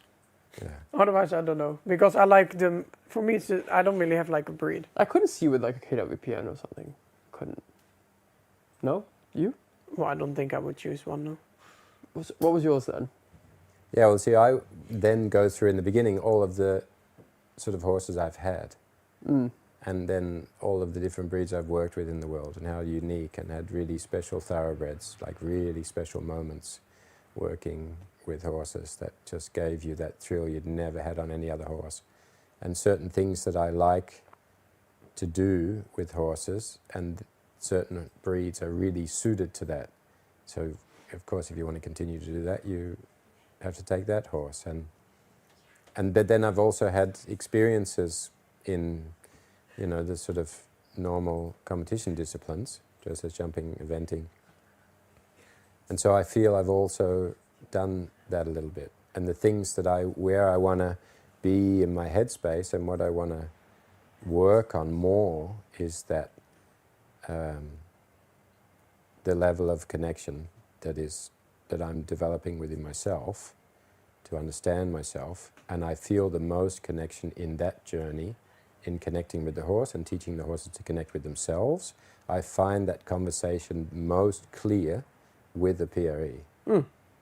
I was really wondering what's going to come. Where is this going to go? Yeah, but The question Is it going to be a thoroughbred? Is it? I don't know. And I had it like also really early on. And also when I first came to Europe, Morten always had a horse from Spain he had some amazing horses, and I had the privilege of working with them. You know, I learned a lot of the Grand Prix exercises. There was always one in the stable, and I always found that I was mentally challenged and not very competent with them a lot of the time, because they were quicker than me, more intelligent than me, they were better educated than me, they had more feel than me. So I was always feeling useless. So for a long time I was just like thinking it was them. Yeah. It's like, that warm blood, he just does what he's told. yeah. And then, of course, I go through the thing of riding a lot of extremely physically talented horses, having that real feeling of a horse that can canter the diagonal, like, you know, and making transitions effortless, piaffe passage, and doing all the Grand Prix stuff. And also then jumping horses, getting on some of the jumping horses and having horses that couldn't jump very well, and having the privilege of getting on really top international horses and feeling what is being bred into those horses, how much actual talent is under the hood, and what they can do on 3 legs is incredible. And that sort of feeling. But yeah, you've sort of had those feelings, and then for me the journey is coming more to that, understanding myself deeper and deeper, and having the connection thing and having the mental game, and that the PRE fits the best. They can go the furthest, for me. They can go the furthest in that sort of mental, and it's a mystical thing still for me. When I see that they are feeling what I'm feeling, I see the horse when I was a small boy in the movies that the king rode in on, that the horse knew what was going on in the situation. Yeah. He knew the moves of the cavalry before the cavalry did. You know, that's sort of my take on it. So and everything I would want to do now, I could do with the period. With Dario. Yeah. But I think that's what you said, is like all these other horses were bred to jump, and you feel that, and you go on them and you think, oh, this is a machine. I mean, they're so talented. Yeah. But the PREs were made to make you feel good. Yeah. And you can feel that. Because that's when what you've they had were that bred feeling, for. some people, you just want that over and over. I want the next one. I would just want to keep having this feeling. And for me, I was like, even if I had, the greatest horse in the world to ride the Grand Prix, and you said, here, go and ride London Olympia or whatever and win the Grand Prix with a world record. Mm-hmm. It's not that it wouldn't be amazing, but I wouldn't do all the things you have to do to be able to achieve it. No, it's not your... No, it's not the goal. It's not the bullseye anymore. No. Yeah. And I think with the PRE, if you do have like when you do ride, they can make you feel like this extra special, nice. And I think, and a lot of people, as I went along, that had Spanish horses or Baroque horses or any type of breed similar to that, I had this sort of preconceived idea by being uneducated, being a moron and having no feel, and working with them, and then someone would come and go, oh yeah, but they're special. Not many people really understand. And I was like, whatever. Hocus pocus. And now I have the feeling, that same feeling. Yeah. It's like... Because when you feel it, then you get it. Then you like some... And then you want everyone else to feel it. Yeah. And I like the thought that people go, they come in and go, why are you riding that small? pony thing that we'll never do. Wait, how tall is your one? Is he small? He's also not, I wouldn't even know, 164, Oh, it's okay. not very small. 1. He's 145. He's section He D. still looks big with me on, so, Okay. well, probably not. We both look small. You should post more about him. I feel like he should Yeah. have like a bigger, because it sounds like he has a big place in your heart and in your life. Yeah. But it would be nice to see that like Yeah. more as an outsider. You know, it would be nice to see that partnership more. Yeah. We'll see. I've seen it in my Team, we need to get that team. Okay, guys, how are we for questions? Timing? I think we are really running low. I see Sally there. We Everyone's didn't know like- we were tuning in. Sally forgot to turn her webcam off so we can see Sally in her lounge room in her moccasins with her cat. Thanks for being here, Sally. Thank you guys for being here. Thank Thanks you for for having giving us. up your time Thanks for having and us. sharing again words of wisdom and all your experiences and your emotions and the amazing stuff you do online for the whole world, which I know you have no clue of the actual impact you have far, far away. So keep doing what you're doing. I hope we get to do this again Yeah, it together was fun. sometime. It was really nice. And Yeah, thank you for having me. Yeah. And you and us. and thank you guys for being here. Remember, be good to your horses. We'll see you again next time.